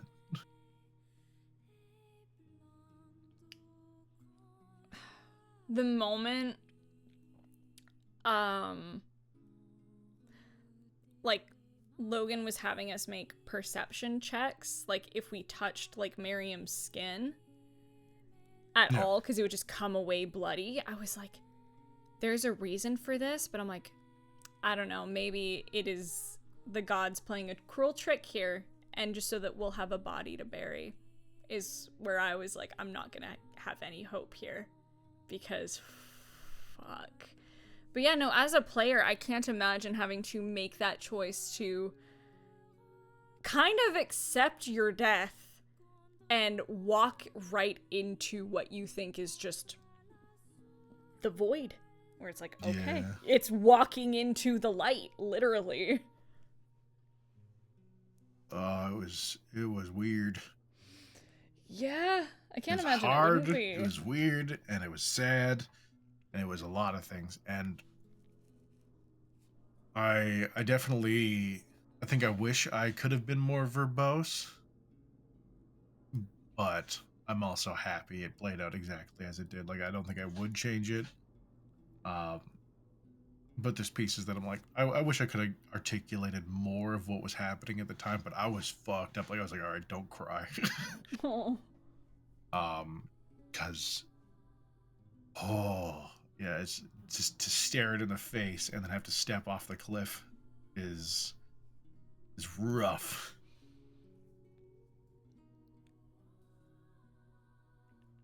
Yeah, good shit. Good shit. It's so good. A good emotional juice. That's what I fucking live for. Shocking no one. It's what I fucking, like, gimme. Just uncertainty and walking away from it, like, that's across the board as a narrative beat. What's great about it is that there was so much work done on Logan's part to make it earned. Like, absolutely, that was a bailout for Miriam. He could have just been obliterated by using a 9th level Adamantine spell. But all the setup for years and years of backlogs of it gave him the one out he got, and sitting in the uncertainty all the way up until that, not even uncertainty, into a weird grim certainty of the wrong outcome to find out that he's gonna be okay is really good. Like, actually top class stuff. It's some of the best DMing Logan's done. Yeah, it was really good. That's, I think, like, we're talking about it, like, sessions that just kind of stick with you. I think for, like, the vast majority of the group, like, I won't speak for everyone, but I'm like, I think it affected everyone in and out of character really deeply. And I've noticed, like, how different characters treat Miriam, how everyone, like, how Miriam treats himself now in some ways. Just, like, witnessing how you play him now versus how you played him before. Like, I've definitely noticed changes. Just, like, subtle little things that, like, you pick up on if you're paying attention. It's like, oh, okay. These sorts of behaviors. It's like, these behaviors have changed, or how he approaches these things has changed. Okay, interesting. Let's play with that. That's fun. But it's some good shit. Hell yeah. Fucking love role-playing with you, dude. It's so good. I adore those little teeny tiny things that might get lost, and a lot of them probably will and do, but when you see them come up in a way that someone catches is so good. Like to kind of break, I don't know, some rules of cordiality, to gush about Sam Regal some more. Veth in campaign 2. Oh my god. All of the little stuff he does for like 40 sessions or something, like really early stuff that is like, you know, the fear of water coming in pretty frequently, like multiple times. They're like, I am not fucking going in there, to the party's detriment. And this is the kind of really good role play that's like, my character is not going in there. And they're like, can you just do it? Because, you know, part of your brain is like, this is a game and we need to win. We need to swim through this underwater tunnel to get to the boss and fight them. And they're like, no, I won't. I'm sorry. Like, you can literally go without me, but I cannot go in there. And that is the best kind of, you know, quote unquote, because it's what my character would do thing, because it actually had a huge ground in like a deep-seated trauma the character had. And, you know, the collecting buttons and other things because they like making stuff for their kid. And, oh, it's great. There's a lot of really good sewing their character into the fabric of the game long before those things become relevant, if they ever become relevant at all.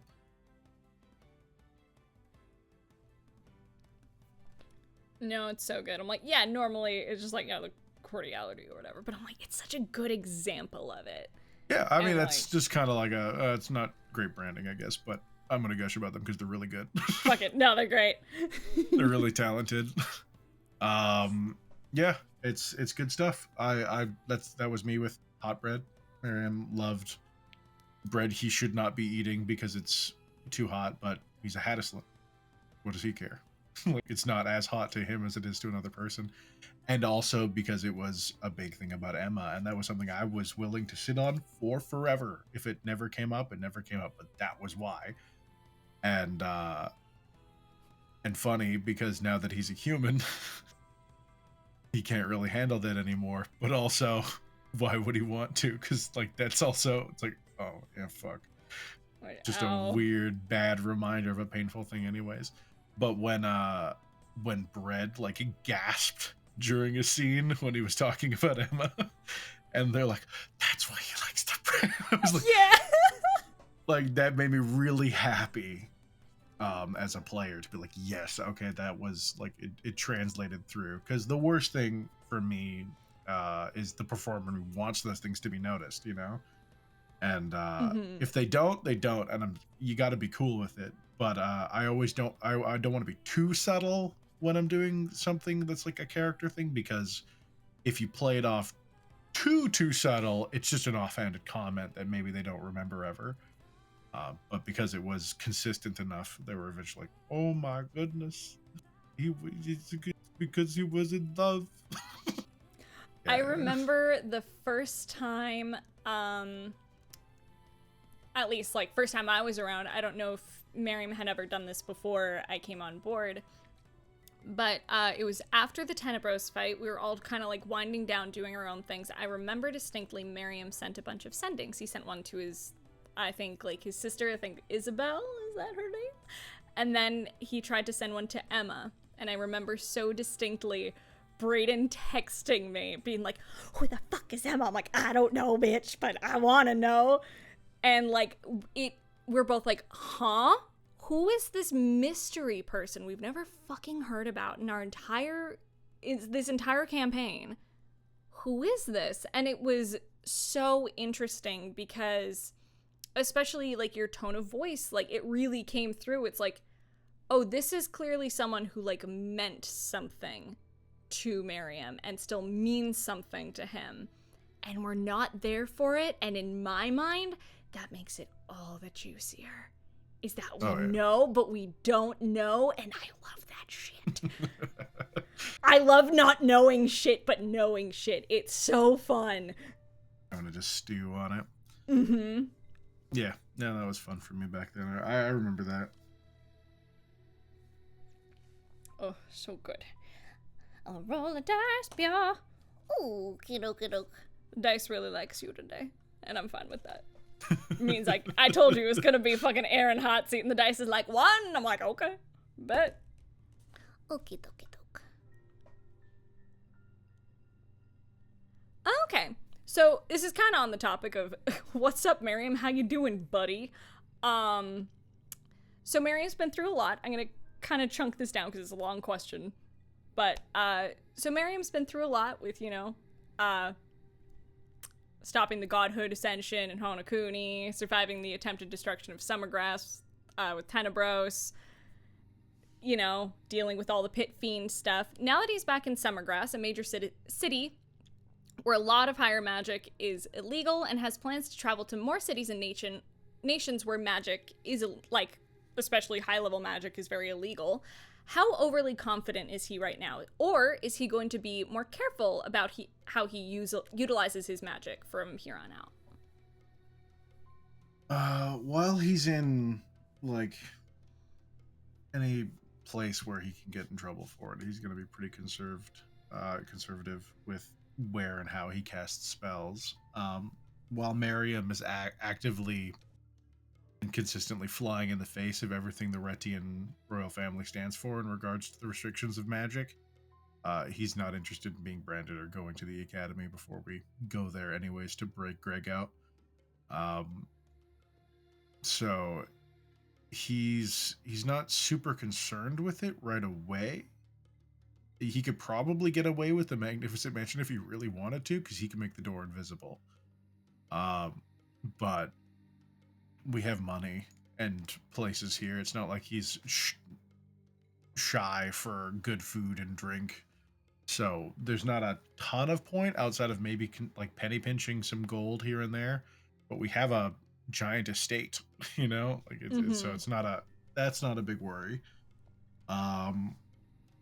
My current worry, for full clarity, is that I no longer have the amulet of proof against detection and location.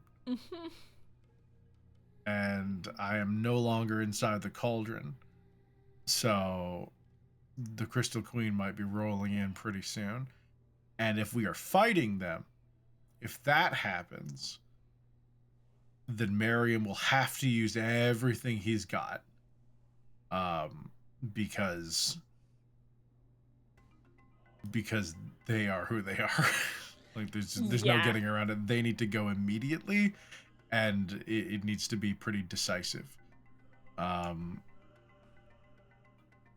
But we'll again, that's a bridge to cross. I don't have any particularly big or nuanced answers to this one, unfortunately. That's fine. He doesn't want to go to jail. There was a brief bit where he thought about going to the Electory District and talking to, I can't remember her name, the lady who runs the watch. The Iron Watch? There. Oh, that is Stratus Felldaughter. She works in the Common District, but I know way too much because she's so connected to Avi. Because they're affected to you. Yeah. That's why I figured you'd know. Yeah. Stratus. Yeah, no, sure. She looks out for the Electory District, the Common District. Yeah. He briefly entertained the idea of seeing how much they could be convinced to look the other way on certain magics if he could invite people in the Electory District into his mansion. Be like, hey, pop-up feast hall for just y'all. And then just feed a ton of people who probably don't get to have the kind of things that he can make in his mansion readily. And just instead of making, a place to sleep, he can just make a big-ass longhouse or feast hall inside and be like, have a seat. There's 100 spectral waiters to bring you things. It's one of those things where I'm like... I doubt they would. I don't think she would look the other way, especially... And this is not just me trying to be like, oh, but Avi. It's but Avi, because Stratus is aware that, the highest standard is connected to Aviana, and Stratus fucking hates Avi so much. Just give it a reason to fucking hate her. She is a thorn in her side and is aware of it. But I think because the highest standard is so connected to her, And at this point, Logan touched on this, I think, during a Chat 19 forever ago, and it's just stuck with me going, all right, I gotta be aware of that shit, is because Aviana and Rory are together now. Rory can't help her or anyone else related to her at this point against Stratus. So we have no big boy help from, like, the Platinum Watch anymore. So I'm like, I don't know how well that would go. No, I mean, it would be a whole thing. I can't imagine it would ever go forward, but it was like a, softly speaking, if this happened, what would happen? And they'd be like, you would go to prison. I'm like, cool. Cool. Just wanted to see how much you gave a fuck about good versus legal. Yeah. Unfortunately, to quote her, she is the law. Blech. I am the law. I am the law. I'm like, bitch, what? Awful neutrals be like. Ah, fucker. I think it's most of the families in the land away. I think it's the land of lawful neutral. Yeah. Ugh. I'm excited to go to Land Away, though. More excited to fucking go to Grey Rock again. Oh, goodly doke, it's just for me. We'll see how this goes. Okay, numero uno. This is very quick, very easy one. Aviana, are you prepared for the amount of scolding and worry that Rory is going to give you? Do you think he'll be more mad or more worried sick about what you've done and where you've been? So she's excited because I think she's pretty prepared. She's known this boy basically her entire life. Like, I think it's like, she's 26 now. She's like, for like 16 years. He's pretty easy to parse out. And she has been on the receiving end of his scoldings her entire fucking life. So she's pretty ready for what's about to come. She's excited because that'll be the easiest kind of trouble she's been in for months. And that sounds joyous. That sounds like normal. Let's fucking go. Also, him worrying means that he cares about her. So, you know. Do you think he'll be more mad or worried sick? I think it's gonna be a bit of both. I think it's gonna be, I'm so pissed. Why did you do that? But more, I think it's more gonna be the angry is coming from the worry. You know. I think it's gonna be a lot more. It's like, I'm mad at you because I was so fucking worried about you. Also, why did you blow up the moon and we're in space? Why? Why? I wasn't expecting that sending to work, because it hasn't worked. For months, in-game, for years, out of game, so I'm like, fuck it. Fuck it, we're in space. There's a fucking lunar guardian. Fuck it, I'm gonna try. I didn't think it would work. And now I get to reap the consequences, and I can't wait.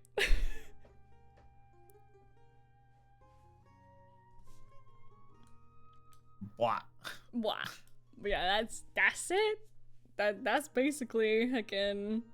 It's gonna be so fun. Oh, I can't fucking wait. I want it. I want all those immediate It's the juice. D&D is one of the only games in the world where, like, I can't wait to get in trouble for the things I've done. That's so it. Oh, it's so fun. And especially playing, like, a character like Avi, I'm like, oh, I'm always in trouble and I love it. I thrive in it. Let's go. Regan, it scares the pants off her. She's like, oh no, I don't want to get in trouble.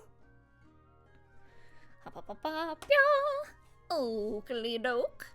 This for you. We got about another half hour, so we can get a good chunk of questions in. Wow. Number 10, have I asked that? Ooh, got a DM question for you, boy. Oh. Heck in. I'll try not going to TED Talk. We'll see. Give me that good shit. So for Aaron, what story beats have you enjoyed crafting the most in Princes? Big things that come to mind are The Box, Shadowcrest, Athkatla, etc. And what have been like some of your inspirations for those things, especially like The Box and things like that? And Shadowcrest, what have been like your inspirations and what have you enjoyed crafting the most, especially like outside of like campaign book things. This might be a weird thing to say. I don't feel like I craft a ton. Most of what I like to do is give the party like receptacles for adventure, and as long as enough of the framework is there, they will do it for me. There are things they might not be able to get the answers to, and I can have general ideas of, like the areas of kind of wild magic that surrounded the box while they were at sea, or other things that like the party just might not be able to really get into it. And I have a lot of fun in playing with the small things of it. There's like fun little like nods to other things that I enjoy, other franchises or books that I can play into.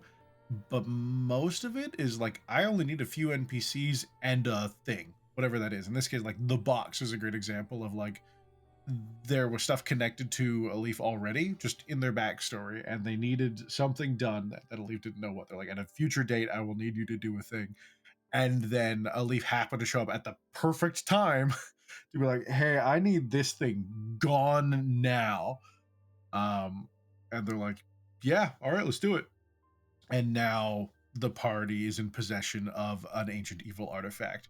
And everything from there on is cake. You guys could have just, honestly, like, as much as I really, really, really liked doing the boat trip briefly to Baldur's Gate and then back up to Waterdeep, even if you guys just magically poofed back to Waterdeep, as long as the box was around, I was like, you guys will have plenty of space for that to just be its thing. And then all I got to do is kind of make sure that no one forgets it's there. Because the scariest thing for a DM, especially when it comes to an item like that, is that it gets tucked away in an inventory and forgotten about. And literally, I think that's why most artifacts have a little line of text where it's like, if like kept somewhere for too long, they have a tendency to vanish. If someone were just try and stuff it in a bag of holding and ignore it forever, eventually, if they went to look for it, it would just not be there. I'd be like, no, it refuses to be just tucked away. I think that was like the scary, like one of the scariest parts about it as like players and characters. We couldn't get rid of it no matter what we did until we brought it to what's his nuts. While in that box, unless you hand it to someone, it's coming back. Mm-hmm.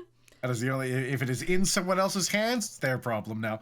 But unless it's physically in their possession, it's in your possession. And if it's in your possession, there was technically one thing you could do, but it would involve opening the box if you wanted to get rid of it. And that is, you know, antithetical to what anyone in the party wanted to do. Other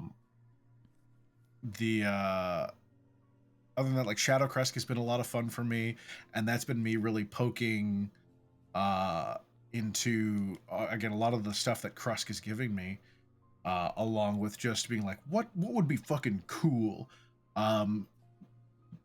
Krusk and actually this is a fun thing that Spencer pointed out to me as well. Krusk and one of the characters in Plague Tale have a vague similarity in some of the things that happen to them.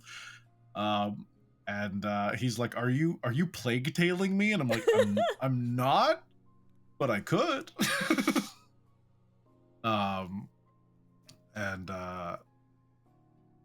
Yeah, I'm always just trying to expand on what the party seems to want to do, because the campaign, as far as I'm considered, like the cult is important, and it's important to a lot of characters, so I can't imagine the party's ever just gonna fuck off and leave.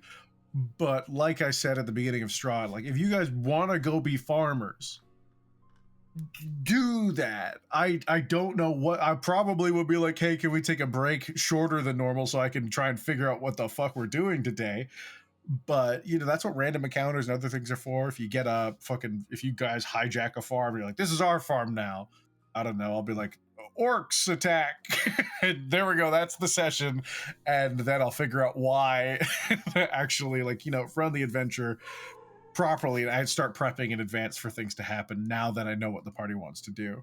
But like the deck of many things, I think a lot of these things are in service of creating adventure for the party. And as soon as there is an expression of intention of what to do, where to go, I'm like, okay, I need something for that. It doesn't need to be fully there, but it needs to be ready in case they just apparate there, especially now that they literally have the ability to just apparate there, usually. But I like trying to connect pieces to other things. The fact that Hortensis and Carnifex are aware of one another.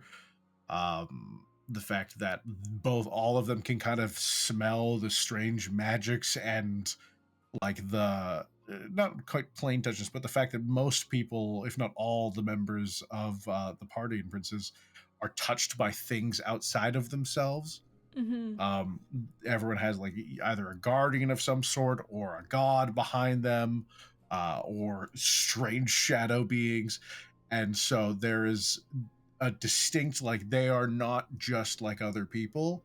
The party that is here are here probably all for specific reasons, you know, like while they all have purpose to be there, they're also exemplary and just unique in a way that is different from anyone else. But I can't say that I've like sat down and carved a ton out. I did like making the brief trip through the elemental plane of Earth. I thought that was a lot of fun. That was talking about planesquakes. I got to make a pretty scuffed map, but a fun map, and just run a little bit of Earth elemental shenanigans for a second. But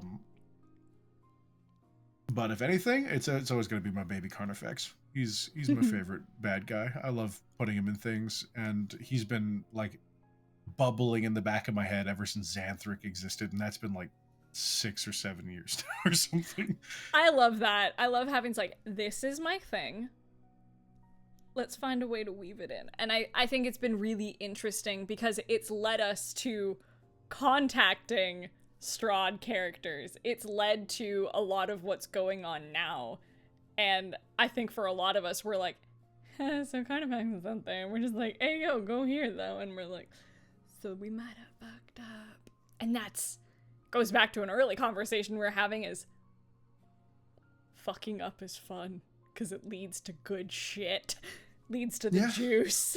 And just as a DM, like once you create a baby, sometimes you want to use it somewhere. I was always kind of bummed that we couldn't keep going after like stuff ended with Strahd, because I had been sitting on Carnifex for Xanthric as kind of a backstory thing, and then Xanthric obviously stepped out of the picture, and Monty came in.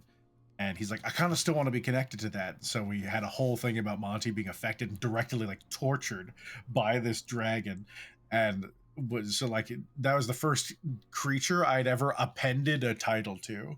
And generally speaking, any dragon that's made it to like ancient age will I always want to have them have a title. It's never just a name. It's a name, the blank, whatever it is. And the Torturous Ruin is Carnifex, because he does not care about like just destroying a city or something. He will take years, 100 even, if he feels like it, because he's got more time than you. And creating a explicitly like not just kind of evil but evil dragon is also hard for me. Like the fucking interrupting Logan is difficult normally, but interrupting Logan as Ajisai is a whole other thing. But fucking pinning their girlfriend down and be like, I'm gonna kill them. Where's the thing I want? And when they like anyone trying to be pithy at all, he's like, well, that's the wrong fucking answer, isn't it? He's like, you could give any name you want, as long as he believes you, he'd probably leave. And that was kind of the encounter. But yeah, you bet he'll come back. Oh yeah. Fucking.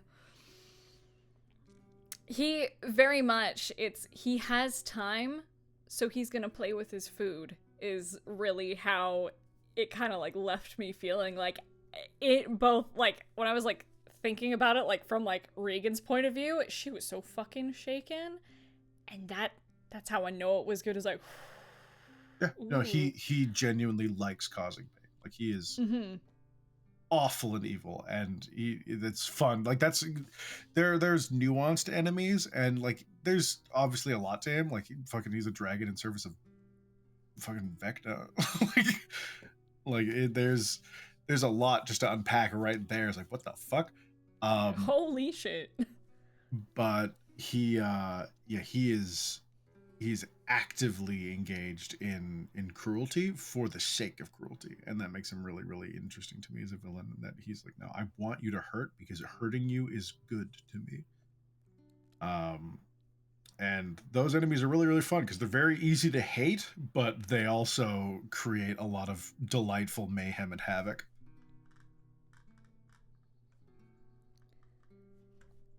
So good. It's just juice. I'm like, the amount I'm like, oh, I could run on that topic for fucking ever. So like, they all kind of tie in because honestly, the box and Carnifex are also related. Yeah. And that's kind of how he got in, and like Shadowcrest's own thing. That's kind of the just spicing up parts of the module and also being like, let's give Spencer a fun, not tied to any specific, like, there's no page I can point out where I'm like, here's what this is. I'm like, I know what this is, and you don't get to know, and you do whatever you want, and I'll deal with it. You guys could actively fight him all the time. I definitely loved switching gears from this pursuing force inside the Fane into the sassy asshole shade of Krusk, who's just like this dejected teenager. Like, that's really it, yeah. And is delight. But I don't know if I have any one thing, but I'm like, yeah, because I don't feel like I've crafted a lot. I've just put toys in front of the party and been like, go, and then they've made it all way more interesting than I ever could on my own. I mean, I kind of think of it, I'm like, it's like a team effort, you know what I mean? Like, Totally. Yeah. It's a group game, so I think, like, you throw things at your GM and they throw things at you. It's a very, like, it's like a push and pull kind of relationship. As an exercise as a DM, I'm more and more, like, I always talk about letting go. I have the most work as a DM in letting go because it's easy to let go as a player once you're used to it. Once you're there and you've chosen to do it, you can just do it. Mm-hmm. As a DM, there's a lot of stuff you don't even realize you might be like hanging on to. And so I'm constantly trying to get out of my own way in that respect. But like I'm always trying to be like, just whatever the players give me, yes, let's do it, whatever that could be. And sometimes if it's like, if it flies in the face, if it flies in the face of what I have coming right away, I might like not, it might be a no but instead of a no. But I always want it to, have something, because even if it's a wacky fucking idea that a player has, as a solution to a thing, I'm like, if we can make it work, let's try it. Like I talked about, I think last time I was here, it's the let's walk it there mentality. Yeah. If something's actually bonkers, that's fine. I don't mind actually bonkers as long as we get there. And if someone asks you to explain why you're actually bonkers, you don't just get blank-faced and turn and look at me and go, DM, explain. Because I don't want to come up with that on the fly. We both need to understand why we're bonkers. Yeah, that's why, like, I love just like, okay, this is what I want to do. What do you think about this? Let's figure out a way to make this fit in and work in a way that works for both of us. And like sometimes you have to compromise. Yeah. And sometimes, like, if it's happening in actual play, chances are I won't even need to, quote unquote, walk it there. That's usually in character creation where I'm like, let's make it make sense. And then yes. But with in play, yeah, I don't know. I don't care at any point. I think I can kind of roll with whatever the party throws at me. Sans actively like vitriolic play, which I would be so shocked to see come from anyone. I'm so there for whatever the party could possibly get up to. Yeah, I don't think, at least in my time, we've ever had a come on, man, like, fuck you, like, actual fuck you moment.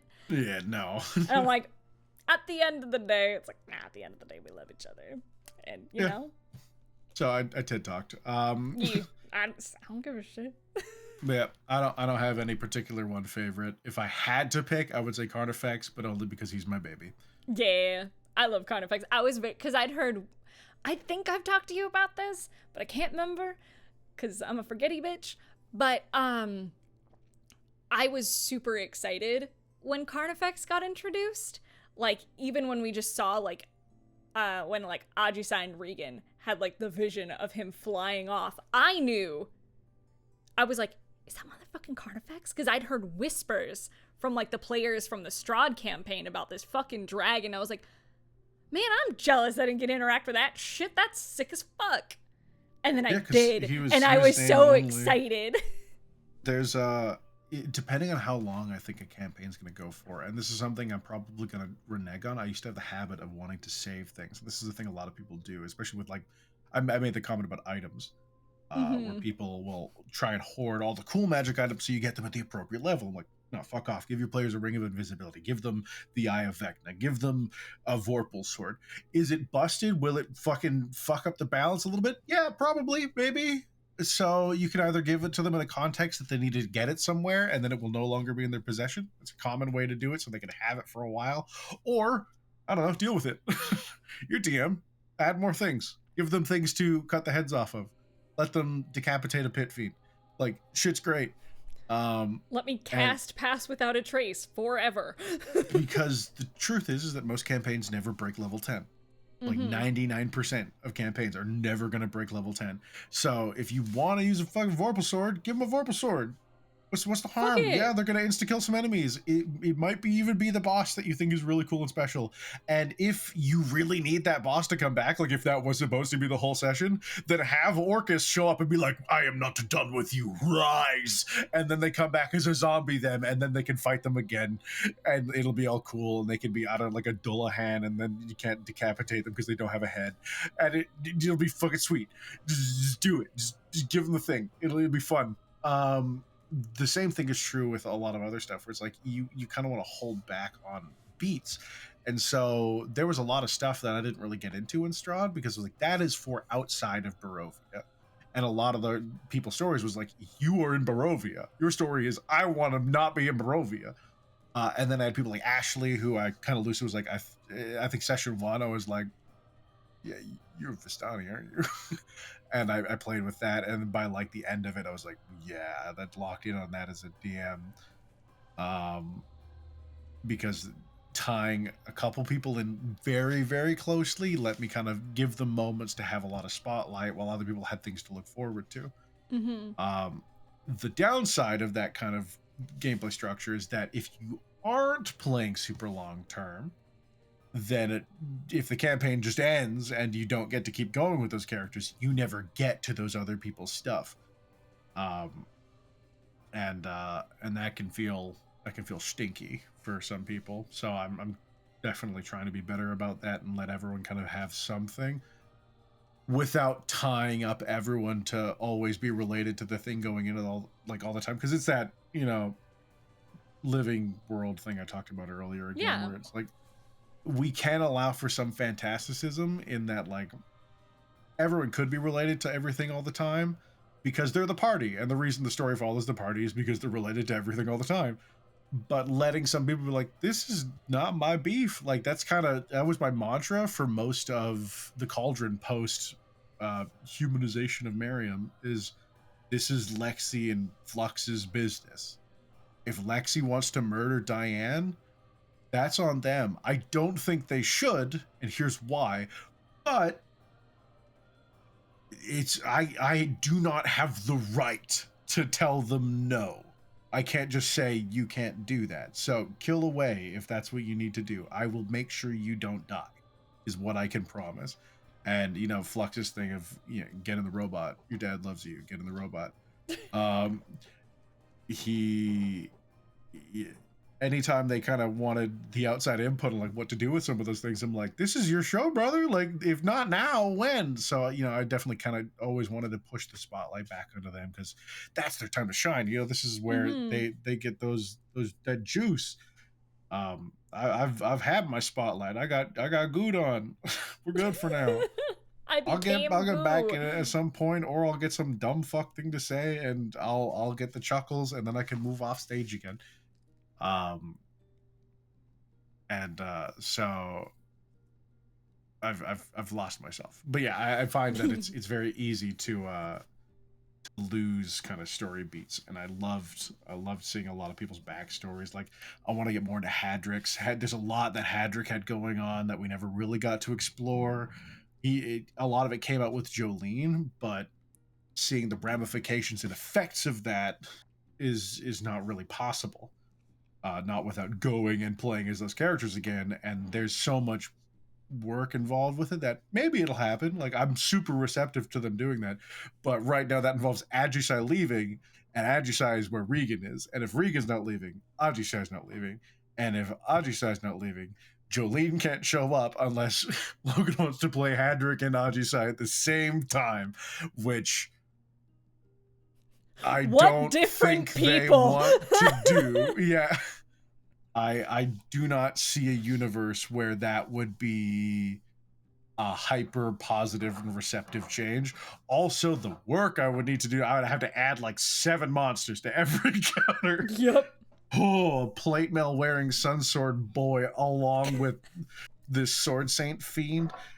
Yeah, Yeah. fuck me up. Like, and adding in Jolene as the sorcerer coming in on top of that. My goodness. God. That would be busted. We would be disgusting. We're already gross. It's great. I love it. I say all the time, I love princes, and I love, like, you're like, oh no, I TED Talked. I love having you on when you TED Talk, because I love getting, like, insight. That's the whole fucking point of the show, is getting insight into you as a player, as a DM, and, like, learning how you think, and it's so fucking interesting, which is why I'm like, give me more. I'm just gonna sit here and eat my fucking popcorn and just listen to you talk. Happy to. Yeah, no, I'm the long and short of that entire TED Talk is I want to see more Hadrick. Hadrick didn't get a lot. Jolene had a whole, I mean, I made literally a whole ass bread family for Brayden. Yep. And like, they've been talked about. One of them has shown up. They were just doing their thing. I just was like, yeah, they're there. If you interact with them, you interact with them. If you don't, you don't. And they politely had a brief talk with Kyra before Kyra was like, well, fuck y'all, I got a bank to rob. They did their thing. Outside of that, they're up in Neverwinter, and they're just tucked away for when they're needed. Yeah,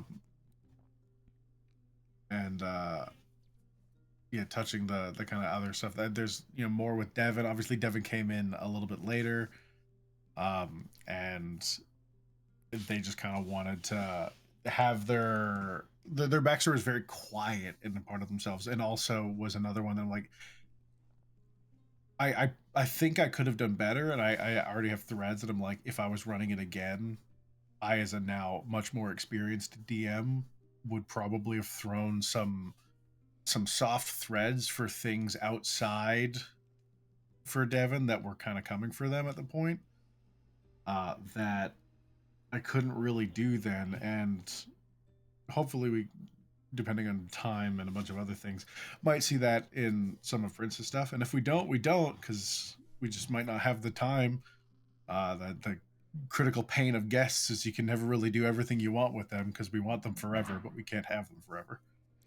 Yeah, it's true. But yeah, like the Drow, a lot of them weren't really going to run into Barovia to deal with Devin. Most of them didn't know where they were in the first place, and so having the regular Maddie Drow try and be like, "Hey yo, where that good Drow at? What the fuck?"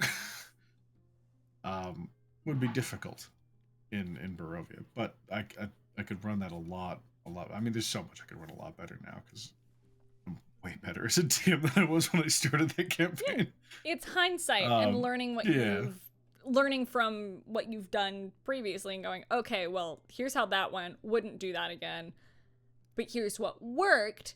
Let's tug on that and expand on that and learn from the shit that didn't work. So I think you're doing great. I love playing under you as in your games. Not playing under you, but like playing in your games. Like, it's so fun. I've also got better at like working with players and kind of getting their vibes a little bit more. I find in the case of Eric and Carrie, both of them are extremely internal with a lot of their role play. They do a lot of it very quietly, and it can be very personal, but it's not always in your face about it. So sometimes you have to kind of drag that out of them because it's all real, it's there, but like a lot of things, if it's not said out loud, it's not that it's not true, it's just ain't nobody said that. And so a lot of people who are watching aren't going to get that. And so sometimes it's you can kind of point the spotlight and be like, no, don't run away. You sit down, you say the words. You speak out loud. How you feeling? How you doing? Because it can prompt them to externalize some stuff. And you know, sometimes they let some other things bubble under the surface because they want them there. Lexi is also a very like internalized character. They have a lot on the outside as well, but I mean, Miriam talks about it, and I talk about it. Like they keep a lot to themselves. They don't talk about themselves much at all. They deflect constantly. Whenever you ask about Lexi, they ask about you.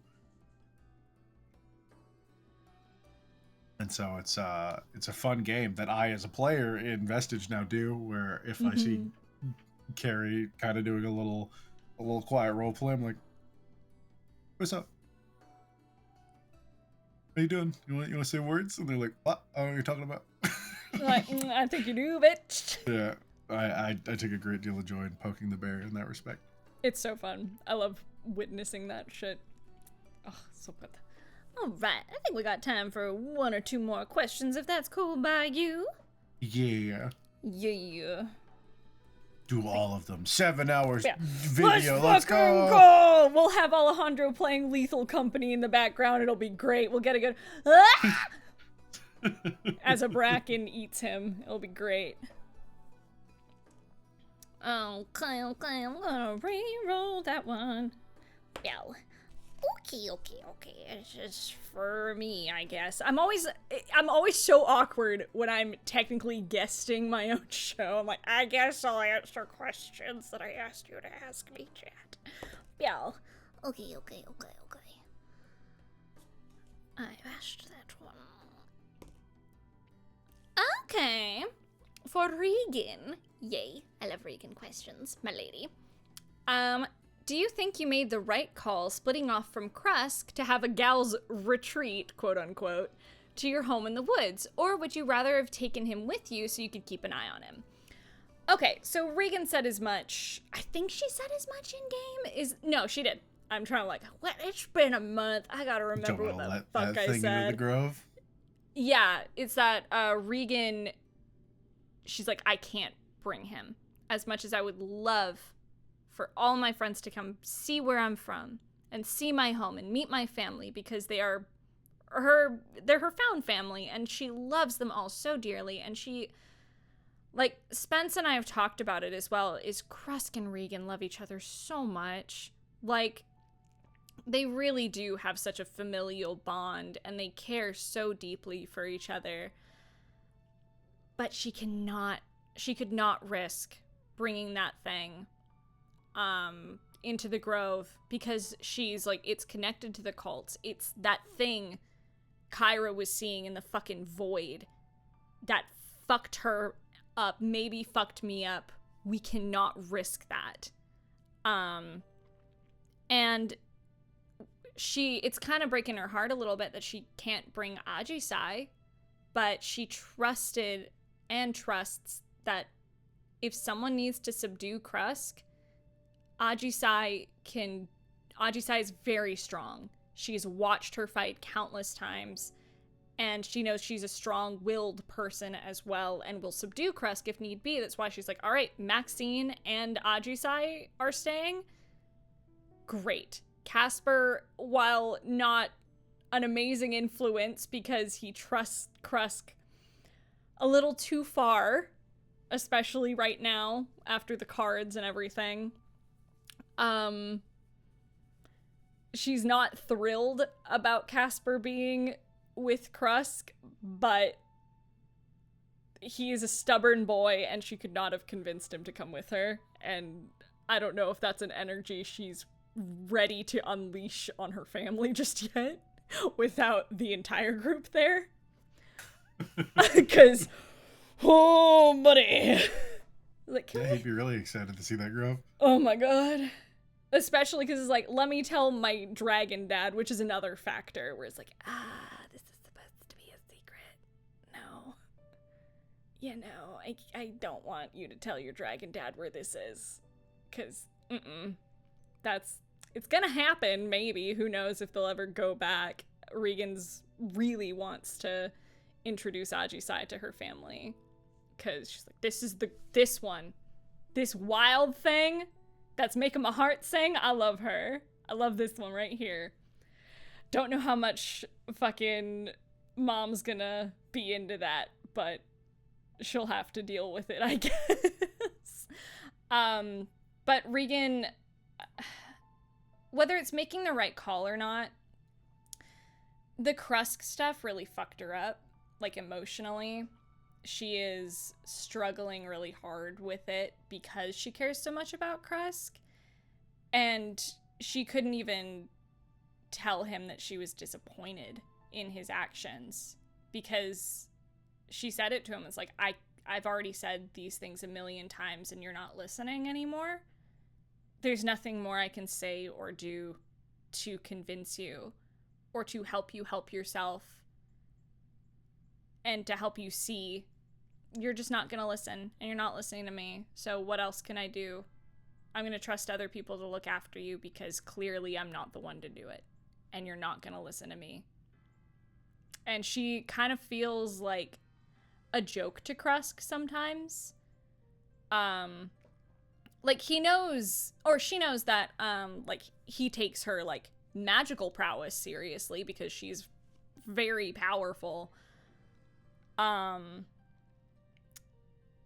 But just like, you're not taking me seriously in this and you're not listening. It's talking to a brick wall. So Yeah, not the spell, but it's the glibness that can sometimes, I love watching from the outside.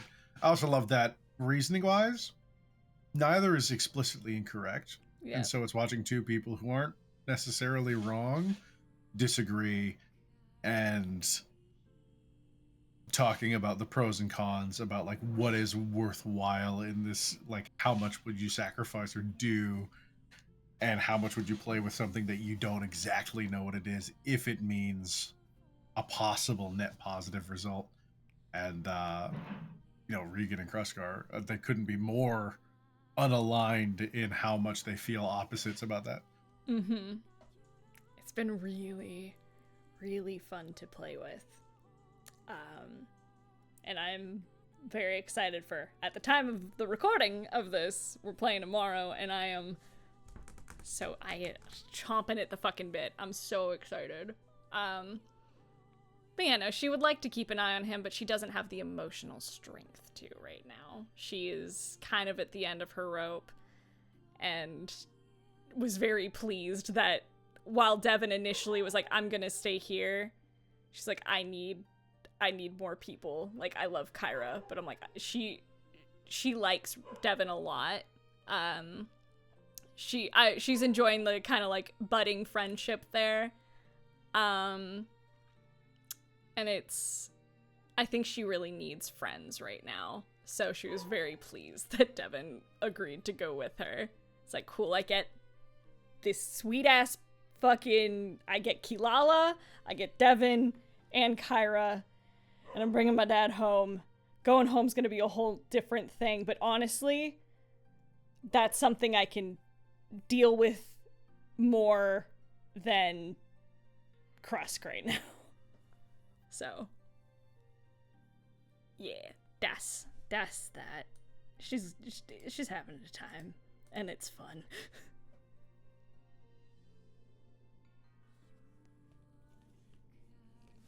Man, the Shadow Krusk stuff has been so interesting. It's very fun. Especially because, like, where it started to where it is now. I know we've touched on it a little bit, but I love it. I love it very much. Excited to play around with it. Yeah.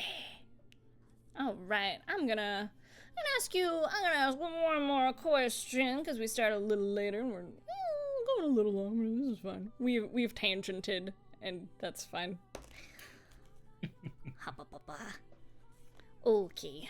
Last one's for you. So, 3 hours. I'm kidding. I'm teasing you. I am teasing. Papa. Last one's for you. So, do you like D&D? Yes. All right, thank you. Perfect. Great. Thanks, man. Can we ask that one? Yeah. Oakley doke. Oh, so this one's not too crazy. It shouldn't be too crazy long, I don't think, but surprised me. For Erin, what was going through Miriam's head as he watched his friends up in the Sword of Damocles, especially as he watched the sword lose power and seemed to be anxiously playing with the Star Ruby?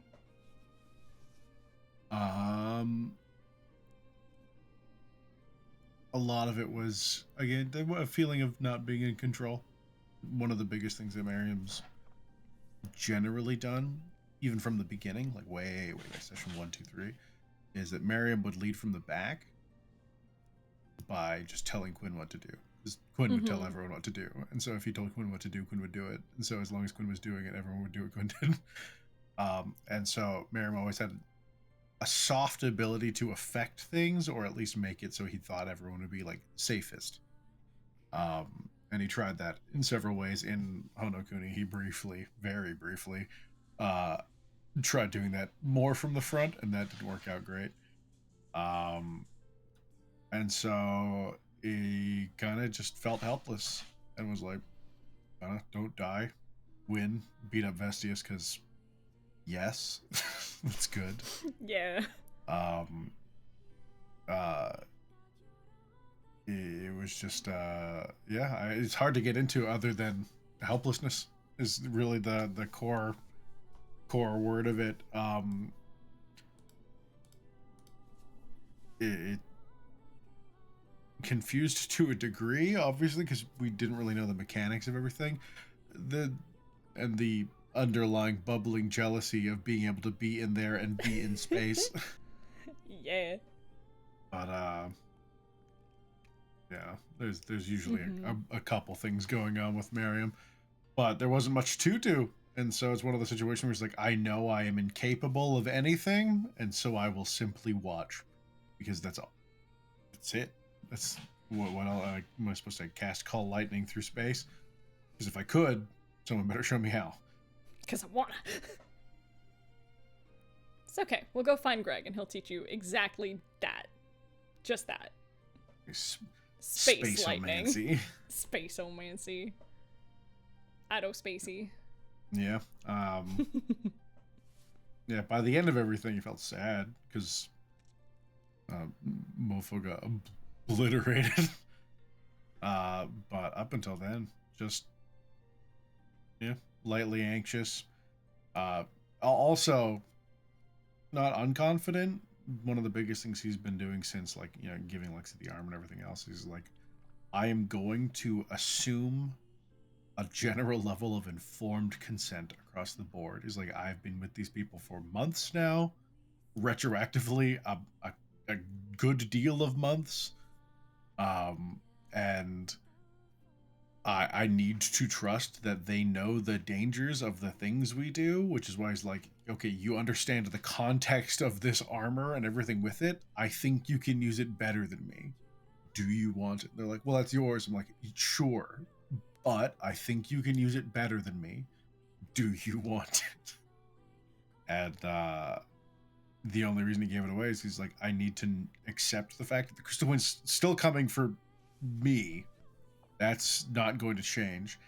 And that Lexi does have the soft knowledge that they are on that list somewhere so long as they have that armor.